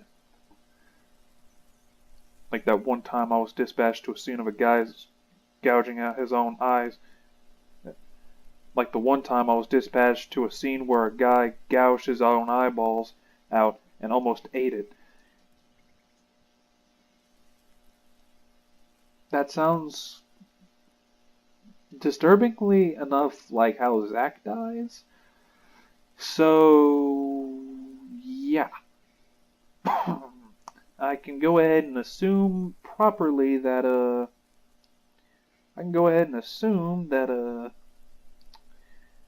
the grudge bitch got that person.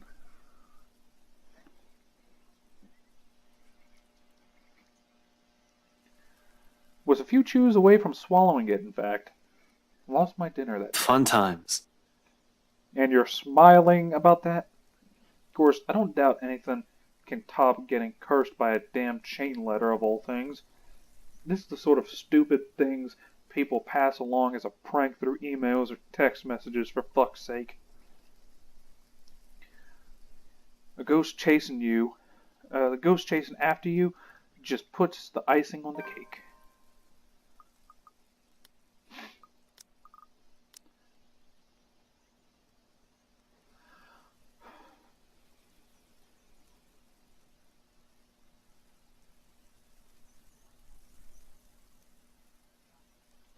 Yeah, we just skipped an awful lot of the story.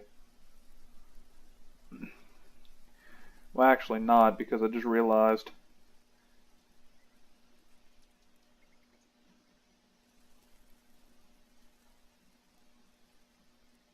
Too far.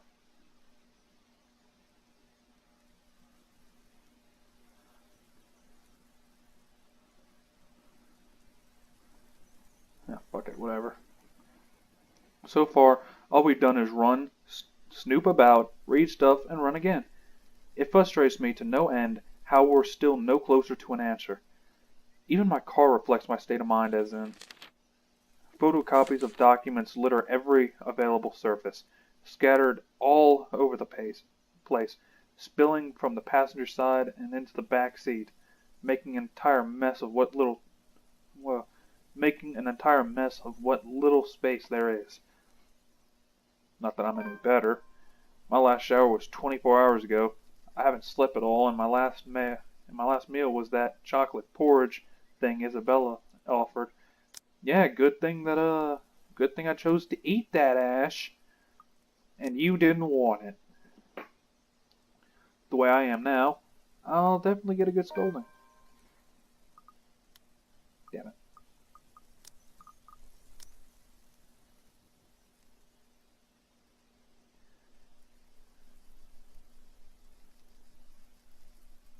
Wow, really? Well, I mean, at least I hit that too.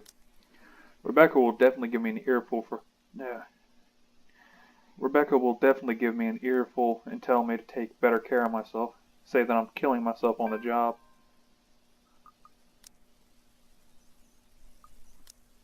I can already hear Isabella complaining how dark the bags under my eyes are getting, and how I reek and how I need a shower pronto. I can rest easy when this is all over. Not that I can feel. It's not that I can't feel the pang of hunger. With that woman chasing after you, it's difficult not to feel anything other than horror.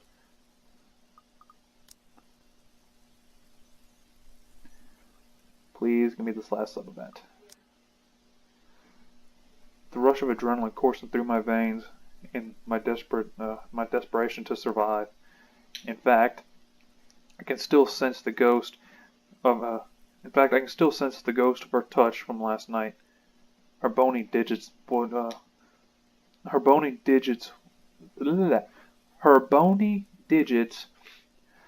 wound tightly through my ankle, and that horrid smell she has on her as she pulls me closer. The memory's enough to send a shiver down my spine and make me antsy. Perhaps the only thing comforting about this is the sight of my gun nearby.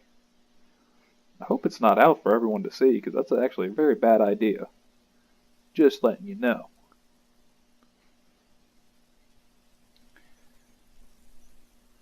That is a nice looking gun. From my dashboard, sunlight glimpse off. He named his gun. So we got Shirley and Ophelia. Okay, from my dashboard, sunlight glints off Ophelia's surface. Normally, I keep it hidden in the compartment. Luxborn police regulations can only allows authorized personnel to carry firearms, and even those are limited.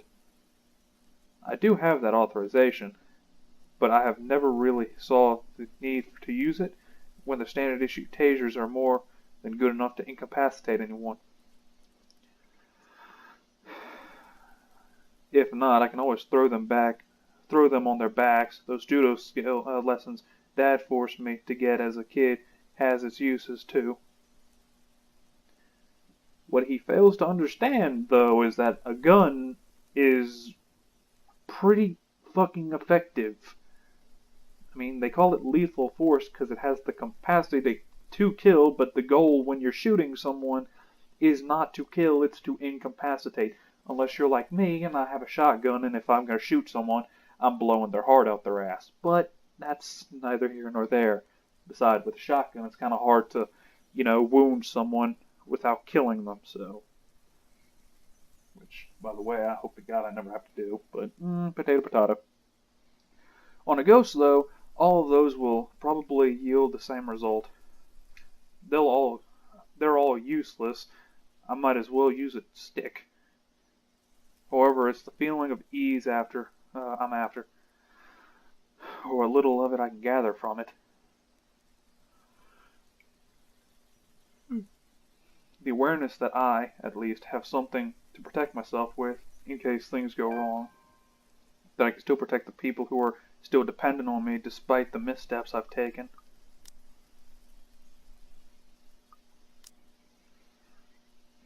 It doesn't take the edge off, though. The feeling that your whole body has been strained far beyond its capacity. Frankly, I'm already running out of steam. The only thing pushing me right now is knowing someone's still dependent on me. A stretch is still in order, though. I've been sitting here since last night. Soon I step out of my car, closing it behind me with a thud, and take in my surroundings. The rain did wonders. The morning air feels crisper and cooler than it has ever been in days. For once, the weather seems to have taken a turn for the normal. Luxborn normal in a distance beyond the buildings, lining the horizon. Dark clouds are blowing in. A storm might be due this evening, give or take. Just what we need to top off a fucking horror game. An epic storm while we face down with the monster of the game. And only one survivor. Of course, with me, it's probably going to be no survivors. Unless I'm playing until dawn, because in that case, everyone survives because that game is too fucking easy. Anyway, the point stands, this is a shame for the people looking forward to Halloween tonight. Well, the fucking irony is it's Halloween and this game ends on Halloween. And I'm guessing the epilogue is going to be on November 1st. Which I suppose is a fair one.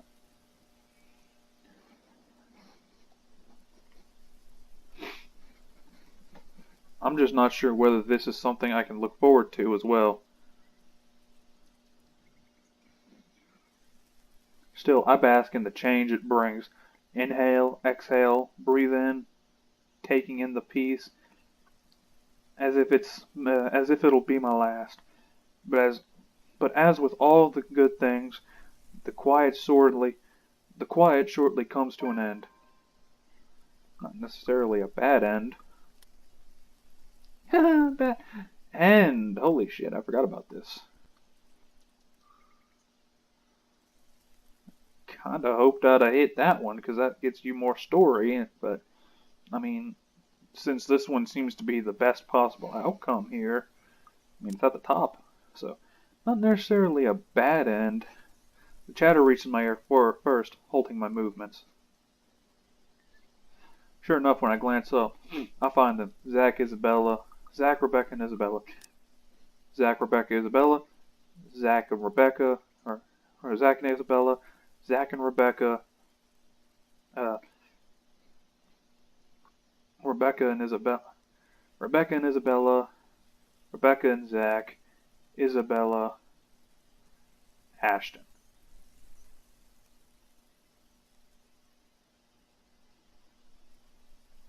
I don't know. There's a lot of variations. It probably is that. Soon enough, I glance up at them. I find them, Zach, Rebecca, and Isabella, just as they're entering the park grounds, bags of convenience store food in hand. After last night's flight from Salemwell, we've elected to stay the night here, unsure if our homes will still be safe. Normally, we'd all be adverse to the idea of spending the night outside like this, but panic and distress have tainted that decision. It's not like any of us have gotten an ounce of sleep anyway. On the off chance one of us did, it only lasted but a second, or it's a fitful one. But looking at them right now from afar, it's easy to mistake them for a group of friends out for a day. Isabella's gesturing wildly with her arms as she talks, something funny and amusing probably, because as soon followed by Zach's booming laughter and Becca's giggles. Their voices fill the atmosphere and the light air, temporarily easing off the disheartening mood. It's easy to pretend we're not knee-deep in a life-or-death situation, the way they're acting now. If anything, it's only their appearance that betrays that mask. Slightly disheveled, bags under their eyes, an exhaustive curve in their shoulders, and dragging footsteps. But the closer they get, the more obvious these signs are to the naked eye. Zach tosses an energy drink my way in the moment the distance allows it. Isabella hands me the other bag she's holding before seating herself on the edge of the fountain. The scent of warm food immediately wafts from the bags as I open it, carried farther by the pleasant breeze. Whatever sweet sauce they drizzled over the pork wanabe, it smells heavenly. Hell, even the sorry-looking vegetables look appetizing. Despite myself, without even checking exactly what this is, hunger swiftly takes over every rational thought, and I dig in without waiting for them to start. The rest of them appear to be in the same mind, too. Soon enough, they also start with theirs. No casual talks while we fill our empty stomachs. Exhausted as we all are, food is something we can't forego. Starvation dulls the thinking, weakens the body. If we are to survive this, we're going to need to take care of ourselves first. In a matter of minutes, we're done and dumping the empty cartons in a nearby waste bin. Along with it, there's a shift in mood. Back to the problem at hand. The comfortable atmosphere from minutes ago was nice while it lasted, admittedly. I've missed those kind of moments between us.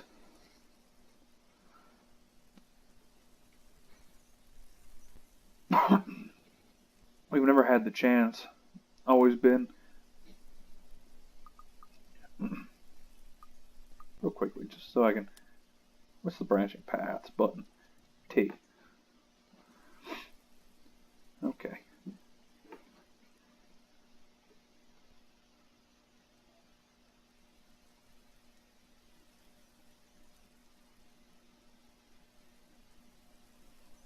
There we go.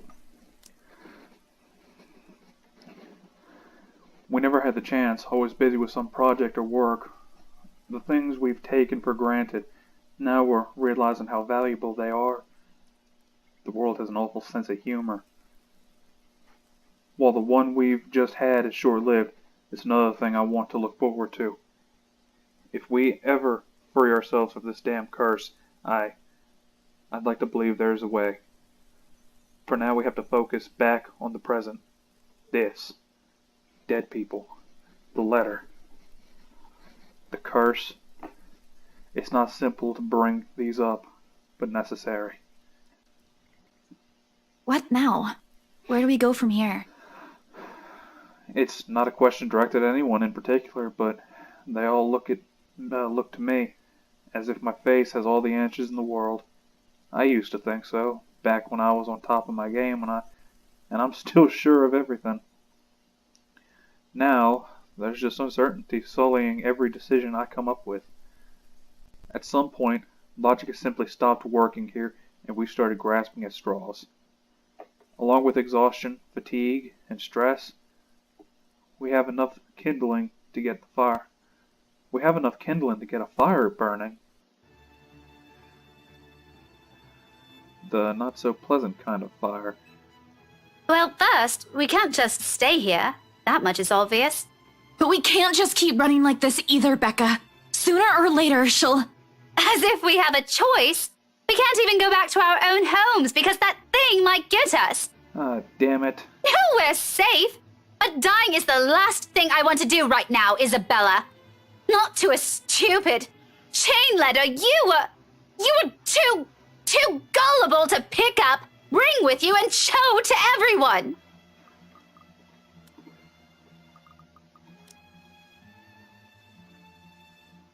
Just have to make sure.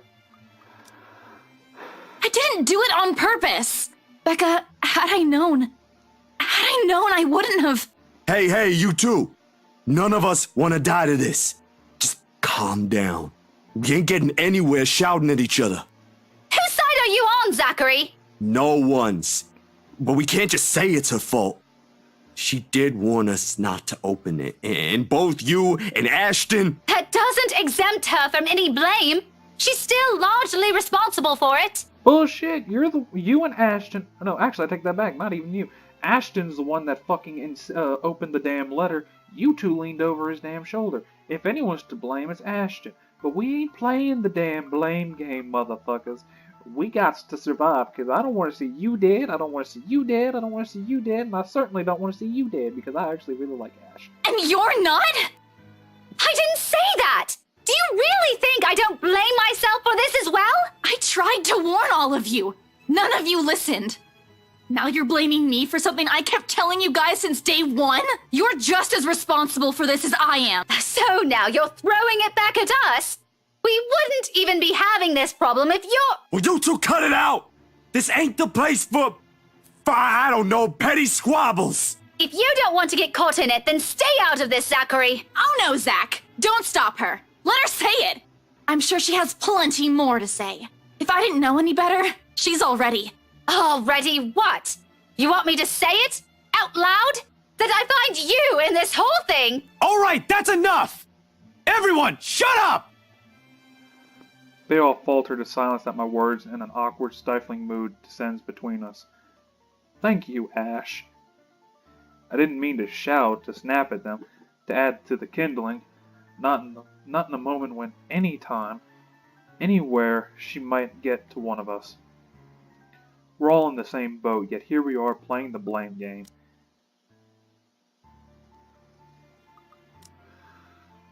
Little by little, we're falling apart, caving into the pressure. It's a bleak situation we're trapped in. Did the ghost mean for this to happen, to divide us so she can pick us off one by one right after? Who knows? Anything's possible now if her kind can exist. With the fire burning between us, rising as high as it does now, I'm afraid, deathly afraid, that the possibility might come sooner or later that I can figure all this out. Fuck. I still can't think straight. I can't even believe the next words coming out of my mouth. That, out of everyone, I have to be the one to say them. This is more their forte than mine, keeping the peace, placating everyone. While I unintentionally aggravate people with badly chosen words, funny how fast the tables have been turned after just one unfortunate accident. How am I supposed to If we all want to get out of this mess in one piece, we're gonna have to cool our heads first.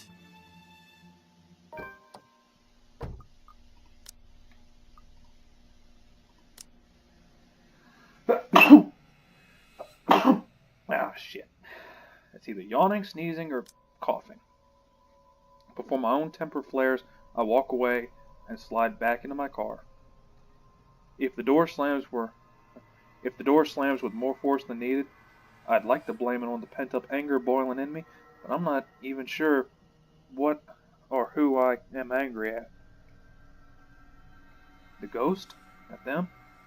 Or maybe at myself for being this useless. Because despite none of them saying it, I know, goddammit, they're still counting on me. In spite of my failures, or every harsh word I've uttered, or how unbearable I can be as a friend. It's there when the tension after the argument finally breaks up, and one by one they follow me and get in the car.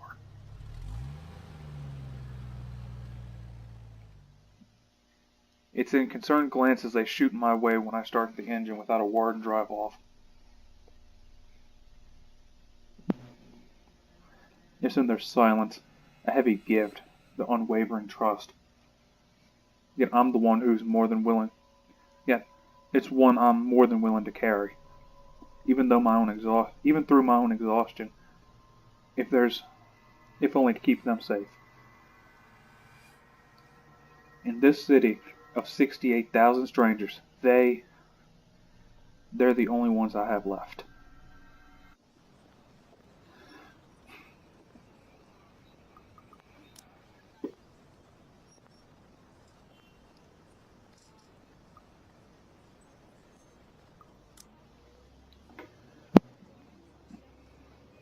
Though, in all seriousness, a good rest is still our best bet for now. Thinking with an exhausted brain is almost as good as running around in circles. We might as well just throw ourselves at the ghost and be done with it.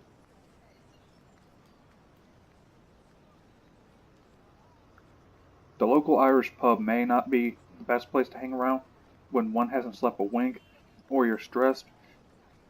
More often than not, it's loud. Sometimes the music played by drunkards grate the ears, and the whole place smells like piss on a bad day. All in all, it's the very definition of the last place I'll hang around after a wakeful night. But it's safe. Or as safe as it can be with G's security watching the place. Makes it easy to find help in case you find yourself in a tight spot. The place being owned by a person I implicitly place my trust on provides some semblance of comfort too. Gregor, bartender G, or just G to his regular patrons, might be rough around the edges, sometimes a bit too gruff for a man serving drinks behind a counter, but he belongs to the good folk of this city. If there's anyone in this place I can rely on to look after people important to me, it's probably him. He means well, surprisingly, despite his surly demeanor, cares to some extent for people he'll likely only see once or twice a week, or on a bad day. Not the best job in the world, in my opinion, but that's exactly it, isn't it? In wine, there's its truth. Alcohol, in this case. It loosens the tongue, forces one to let his or her guard down. Whatever inhibitions anyone has, it all flies straight out the window after a few glasses.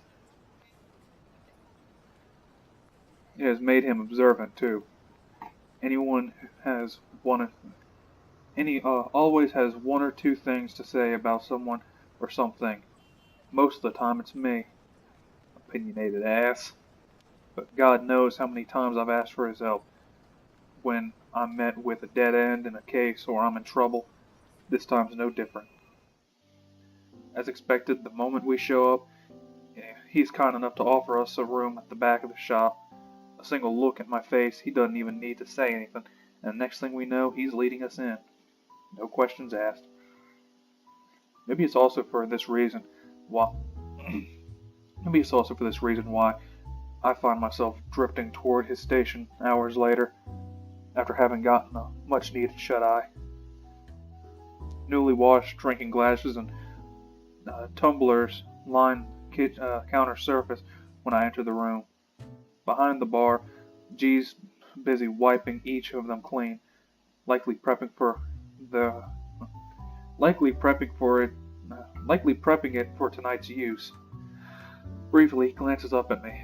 Once I claim one of the empty stools and grab a rocks glass sitting closest to my elbow, turning it absent-mindedly in my palm, just to keep my hands occupied while my brain's busy, still trying to make sense of everything. Even at a dead hour, with only a few patrons milling about, this place still smells strongly of liquor. Honestly, I've never grown fond of it, regardless of how many times I've made a trip or sat here in the same spot just talking with the old man. I've never been fond of drinking in the first place, yet oddly, in this nasty odor of a brewery that helps clear my mind this time, along with the lack of the establishment's usual hubbub and the occasional clicking of glasses. Even more bizarre, that is, though my lack of words, G doesn't say anything, although it's clear from the way his mouth has curved up in a tight frown that he has questions, a bucket load of it. He wisely keeps it shut. Instead, he simply focuses back on his work. Rinse, wipe, stash away, repeat, going through the motions with such familiarity, it's almost like a trance. Watching his precise movements quietly like this, for those thoughts swimming inside my head, it's easy to lose track of everything around me. One solid lead on this. One possible way to sort this out, but will it work?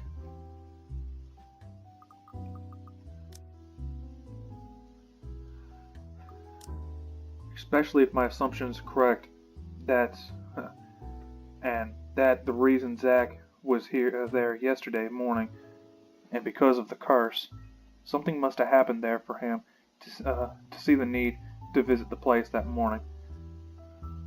What if the couple has fallen victim to the curse too? It doesn't fall outside the realm of possibility. I've been so biased, not even thinking that they might be in danger as well. During the open house with Isabella, they might have seen the letter and fuck. Stupid. Some fucking detective I am. That's likely the moment when Cooper saw it. No, she didn't see it. At least not from Isabella. Maybe. I'm not entirely sure. No, it was Luke, Hannah, and Isabella. Luke, Hannah, and Marianne.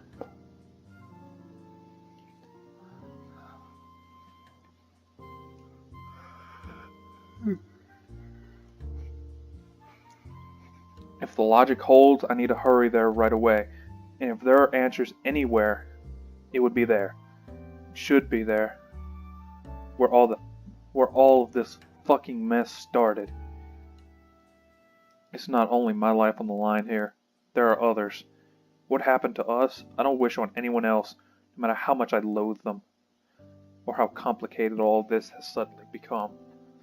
The letter, the woman, the mansion, and now there are voices lacing venom inside every crevice in my head, murmurs that jeer, scoff, deride, everything whenever there's an opportunity presents itself. Because you did this. It's all your fault. Why won't you believe me?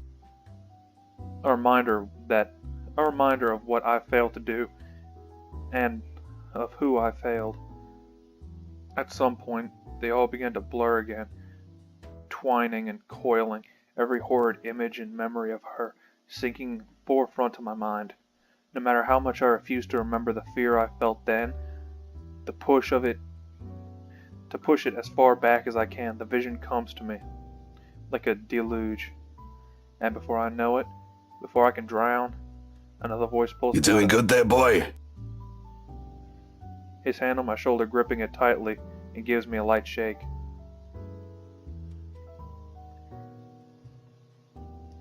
There's relief on his face when I finally look up at him, although his frown appears more distant than distinct than the concern in his eyes. It's deeper now, marred with worry and aggravation.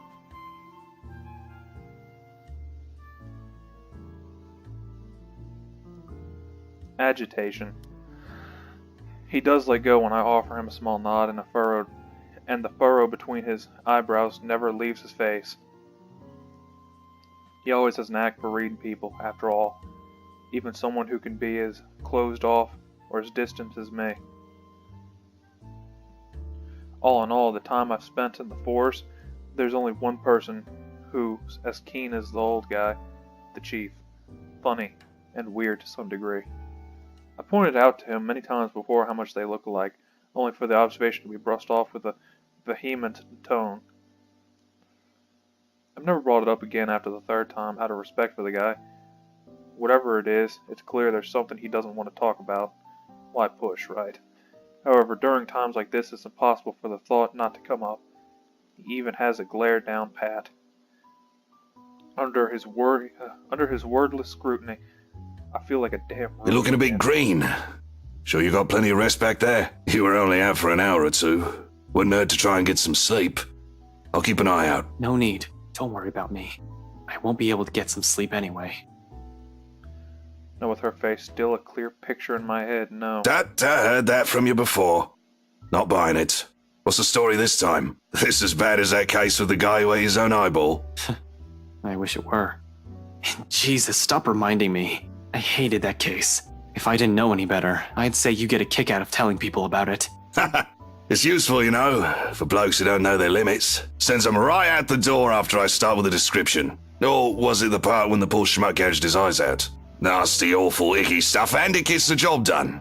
Like I said, useful. Don't even need to call security these days if I want to kick someone out. Anyway, pretty sure that pales in comparison to whatever this is now. I haven't seen you this stressed out since they closed that case. The one from 10 years ago, with your professor friend. Abigail and her team weren't able to solve that one, G.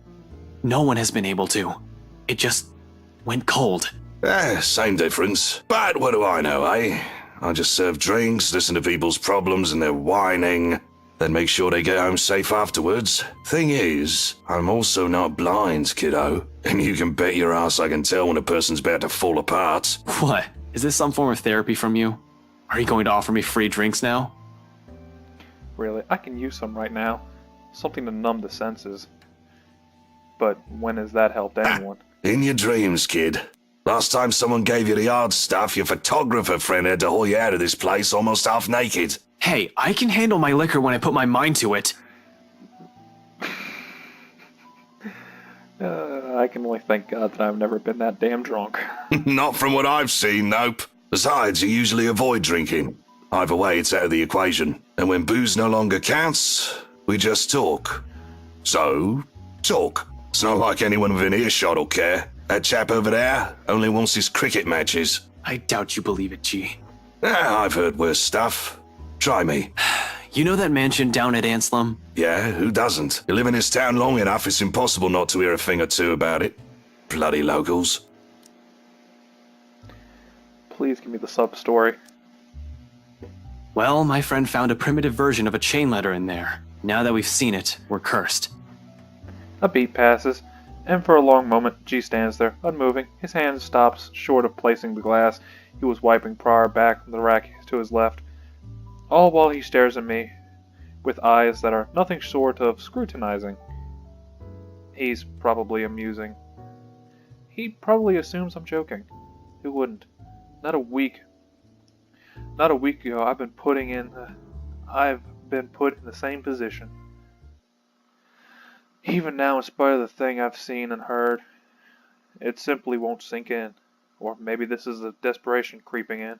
The idea that I may not be able to find a way out of this. Whatever the case is, for people who hasn't experienced what I'm going through, this will merely sound like an awful Halloween It's prank. not a prank. This must have been what Isabella felt the whole time we made fun of her that This day. isn't a prank. I saw something. Now it's too late. We're stuck in a never-ending nightmare. There's only one way, where the only way out might be death. And like I expected, G's reaction to it, an amused laughter. It booms throughout the whole pub after a long bout of silence, like I just told him a particularly funny joke. Okay. Good one, kid. You don't want to spill. No one's forcing you. Seriously, though. Good one. Although I want to be angry at him, I can't find it in myself. I can't even muster the energy to scowl or glare. Nothing but the taste of my own medicine to temper the annoyance bubbling up in me, I suppose. In the end, echoing her words is the best I can do. It's not a joke. Yeah, all right. Good luck with that. You're on your own. Here I thought you didn't have an ounce of humor in that body. Guess I'm wrong. He shakes his head, lets out another chuckle before returning to his task. By now, almost half the glasses have been put away. The only ones remaining are the smaller kind used for shots and stemmed ones for cocktails. Despite being busy with his task, his amusement does not entirely disappear from his face. He keeps talking, as if I'm simply another customer he entertains with stories. But we both know it's more than that. It's a wistful expression to him. If the wistful expression on him says anything. Can't believe you're the same rookie who walked in here almost a decade ago. Too smart for his own good, that boy. Has always been 2 steps ahead of things. Now he's here, sulking. I must have screwed up somewhere then. I must have screwed up a lot. For things to suddenly shift like this, for me to become a mere shadow of the person I used to be? Nah, I don't think so. This one? Screwed up? Not by a mile. It's too early to say. You've still got several years ahead of you, Holmes. Take it easy. But some things change, eh? It has been years, and you were a kid back then. You know, the sort that's a bit unsure, making all the horrible decisions in life he'd eventually be embarrassed to talk about. You never stop calling me kid, though. Well, you still are. It's just that this time, you're sure of who that badge and gun is for. What was it you police types usually say? To protect and serve, yeah? A significant pause follows on at its heels. For both of us, as he allows its meaning to sink in, the spurs something in me, stirring a feeling both heavy and forceful, but not completely unwelcome. Familiar.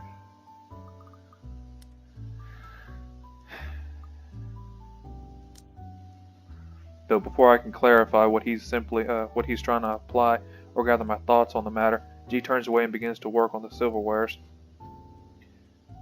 He'll need those too once more of his patrons come in for lunch. Slow and easy. A sharp contrast with the strained air we've been wading through the past weeks. A fleeting moment, but one I allow myself to relish, if only because of its absence lately. The way things are now, it's almost a gift. Damn. Oh, fuck me sideways. This is gonna be I hope I get this one. So when it all ends with the loud shuffling of foot from the adjacent hallway, a sigh is all that leaves me. There's no need for me to look up to know who it is. Zach's treads alone are telling. There's always a weighted set to them. Steps that are taken with a lousy Candace. I just realized the TV right there. This is probably where that's probably Zach having died. Something I might actually go back and try, actually. Like he's trying to make himself smaller, less conspicuous than he already is, or than he actually is. In a place he's unfamiliar with, he also tends to linger, standing awkwardly at the sides, as if he's all too afraid of breaking something. That or he's waiting for permission of some kind. Either way, he's never been the kind to barrel headfirst into things or forego courtesy despite appearances. Much like how Rebecca's mother's henning belies her fiery temper, or Isabella's rare displays of maturity appears at odds with her youth. There has been a lot of those in my life, it seems, more so than the people I've grown closer to over the years. Walking contradictions, we all are. It's a wonder how we ended up as friends in the first place. But maybe that's also exactly why, to some extent, there's still an understanding in there, in knowing that no matter how long you've been together, or how familiar you are with a person's habits, or how many lifetimes you might be or how many lifetimes there might be for you, all of you, one can never fully know a person. Sometimes it works because they merely choose to stay. Sometimes it's as simple as someone extending a hand first for an apology, regardless of every hurtful word said.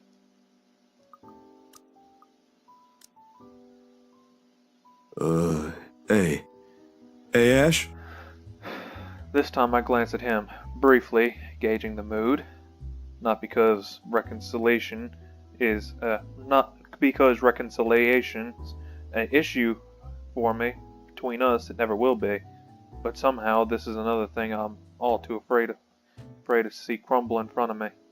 One wrong word, if this is going to end in another argument, we might as well stop it as early as now.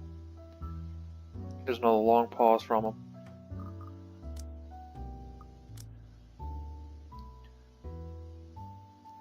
During which he can't seem to figure out what to do with his hand.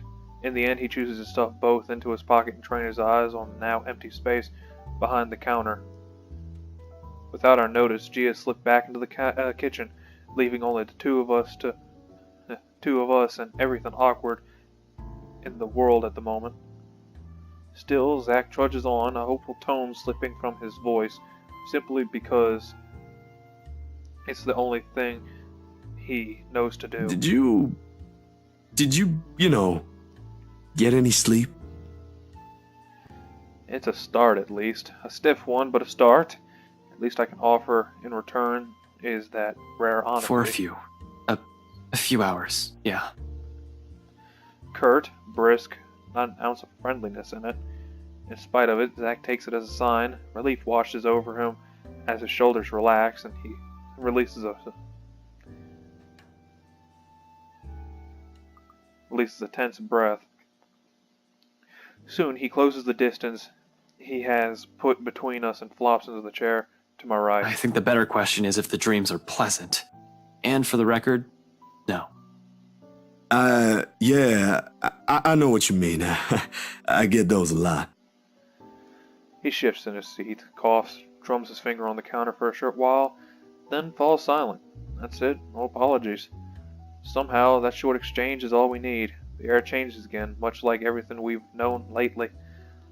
Maybe not for the better, not yet, however. It's less suffocating, with less hostility and resentment, the kind where it's easy to pretend, easy to forget.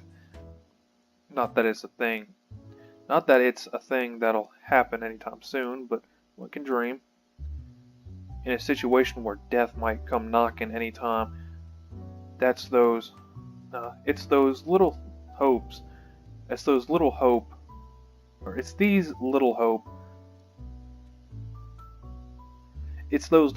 we cling to.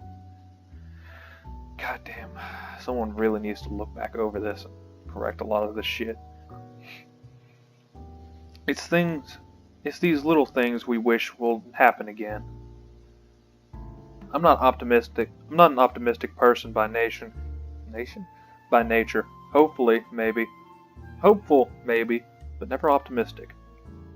Though I want to believe there is a way we'll all live through this nightmare. It's just funny how it took all of this to spur these kind of thoughts from me. I can't even remember the last time something like it has occurred to me. For some reason, after seeing one harrowing thing after another, I've simply forgotten. Why are you suddenly smiling like that? Huh? Oh, no, I was just thinking about something. Well, it better be something that'll get us out of this mess. What makes you think I know how to fix this? Until 2 days ago, I didn't even believe a word you guys have been telling me. Zach, I function better when I'm dealing with homicide cases. Hell, feel free to throw in the usual robbery and missing persons case into the mix. I don't care. Give me a few days and I'll give you a lead.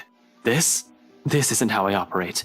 This isn't what I'm good at. For all you know, I might even end up getting us killed. I have no idea what I'm doing. Well, the fact that you're frustrated but still trying already means something, Ash. Besides, you don't make that face unless you already have an idea. It can't be any worse than this. What's on your mind, Ash? There really is something to about Z-Man. Between Rebecca and him, I tend to share with him things I won't normally say to the other.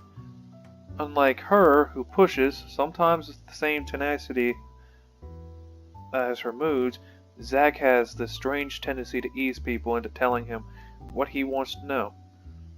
Oftentimes, the question feels so subtle it catches me off guard, with less force and more forbearance. After all, out of everyone, he's the most grounded.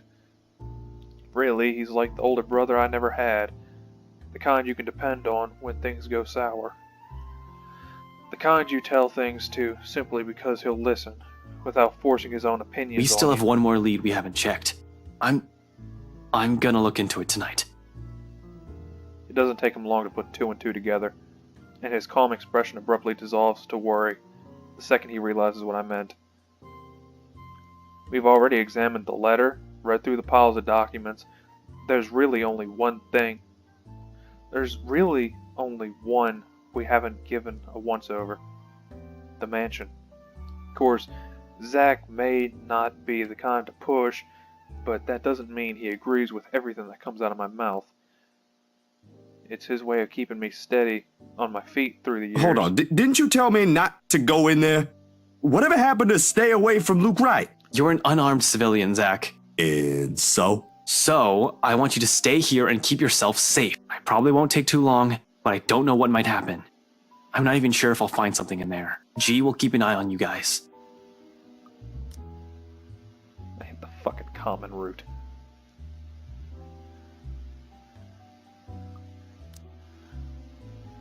If you need anything, that woman shows up, just holler. He'll help out, no questions asked. You don't even need to explain anything. He's not willing to concede. Not with that. Not from the manner he grips his knees or the rigid set in his jaw. I'm going with you. You can't go in there alone, Ash. I heard something. The morning I was there, I heard someone scream, and then there was a woman crying, and I don't know what's going on inside that mansion, but I am telling you, you shouldn't face whatever's inside alone. Before I can stop myself, a heavy breath escapes my mouth. It's one of those times again where Zach means well, but he's completely missing the point I'm trying to make. When things take a turn for this, when he gets in a mood like this, he's almost as headstrong as Isabella. How and where do I even start? Well, obviously, I'm not going to tell him he's going to get in the damn way.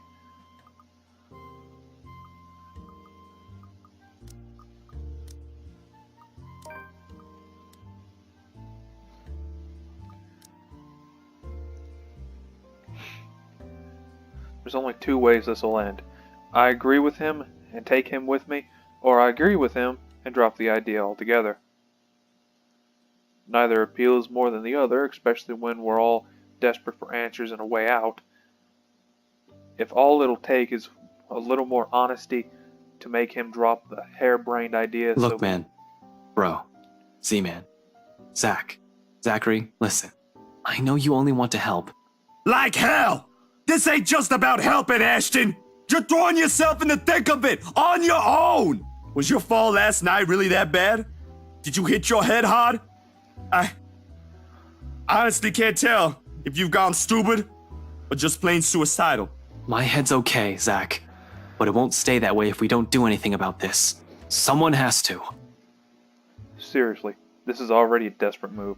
The longer we dally, the faster we're losing our options. Do we even have one? How far into the story am I? I'm getting close to the halfway point.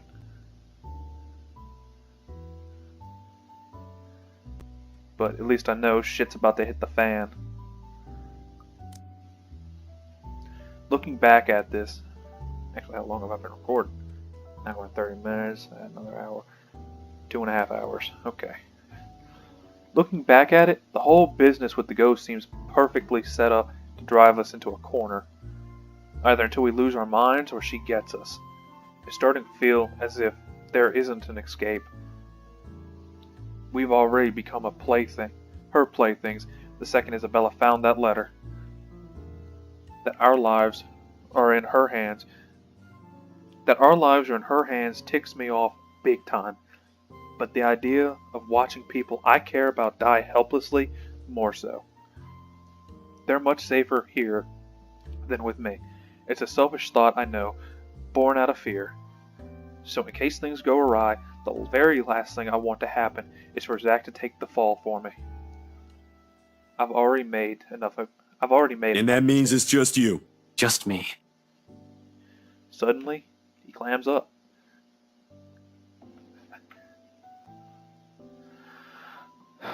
Although his actions, the restless shift in his shoulders, his mouth pressing close in a tight line, and how he starts off again in a quiet note,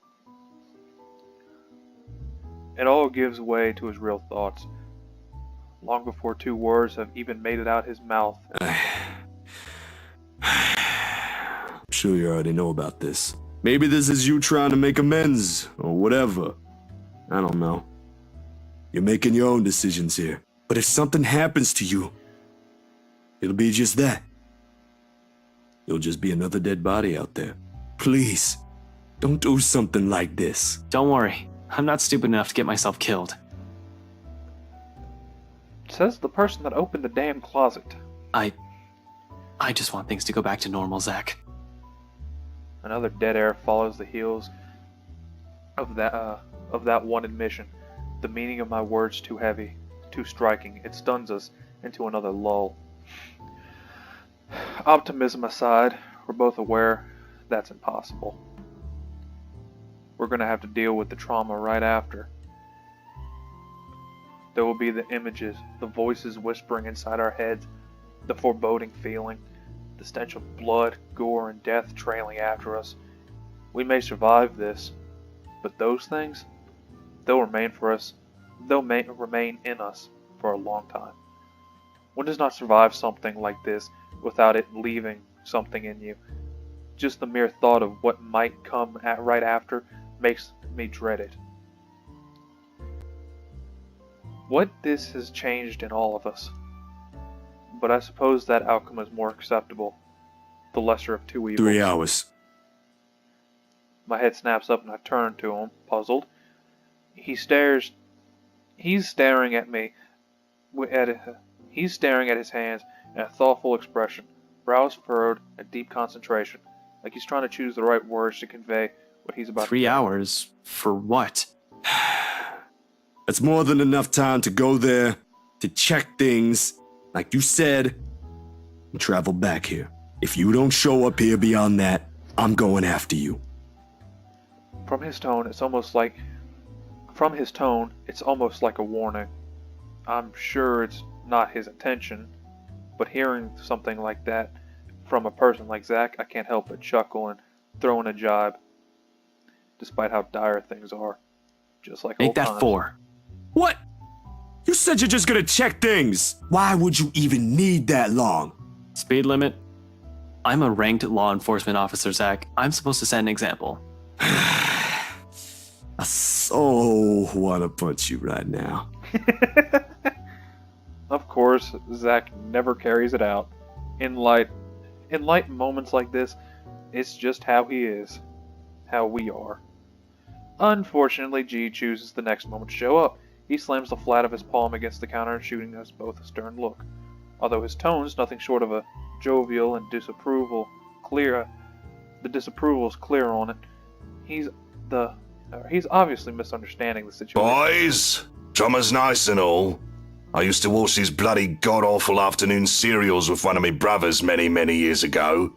But listen, I am not having one in my pub, alright? You two want to fight? Go out. A pregnant pause. Then, without any preamble, Zack and I are both snickering, and G's glower melts into confusion. When we both show no signs of stopping, he simply shakes his head and turns away. I'd like to think it's better this way. Better that we part on like terms, so Zack won't have to see every little insecurity, every little doubt in me right now. He's seen enough. The last thing I want for him to glimpse is another display of weakness.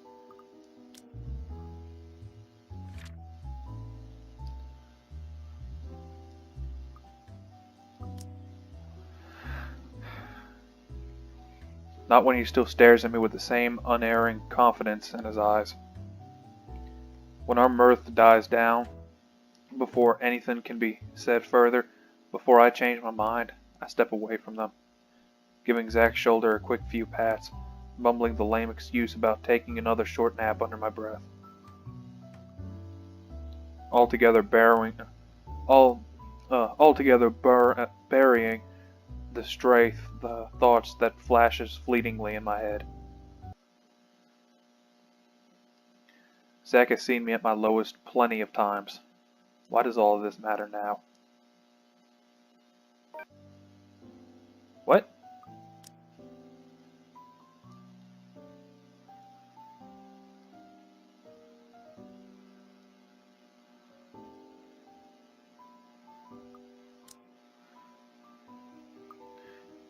You know what? I think I'm gonna cut it here when shit's about to hit the fan. So,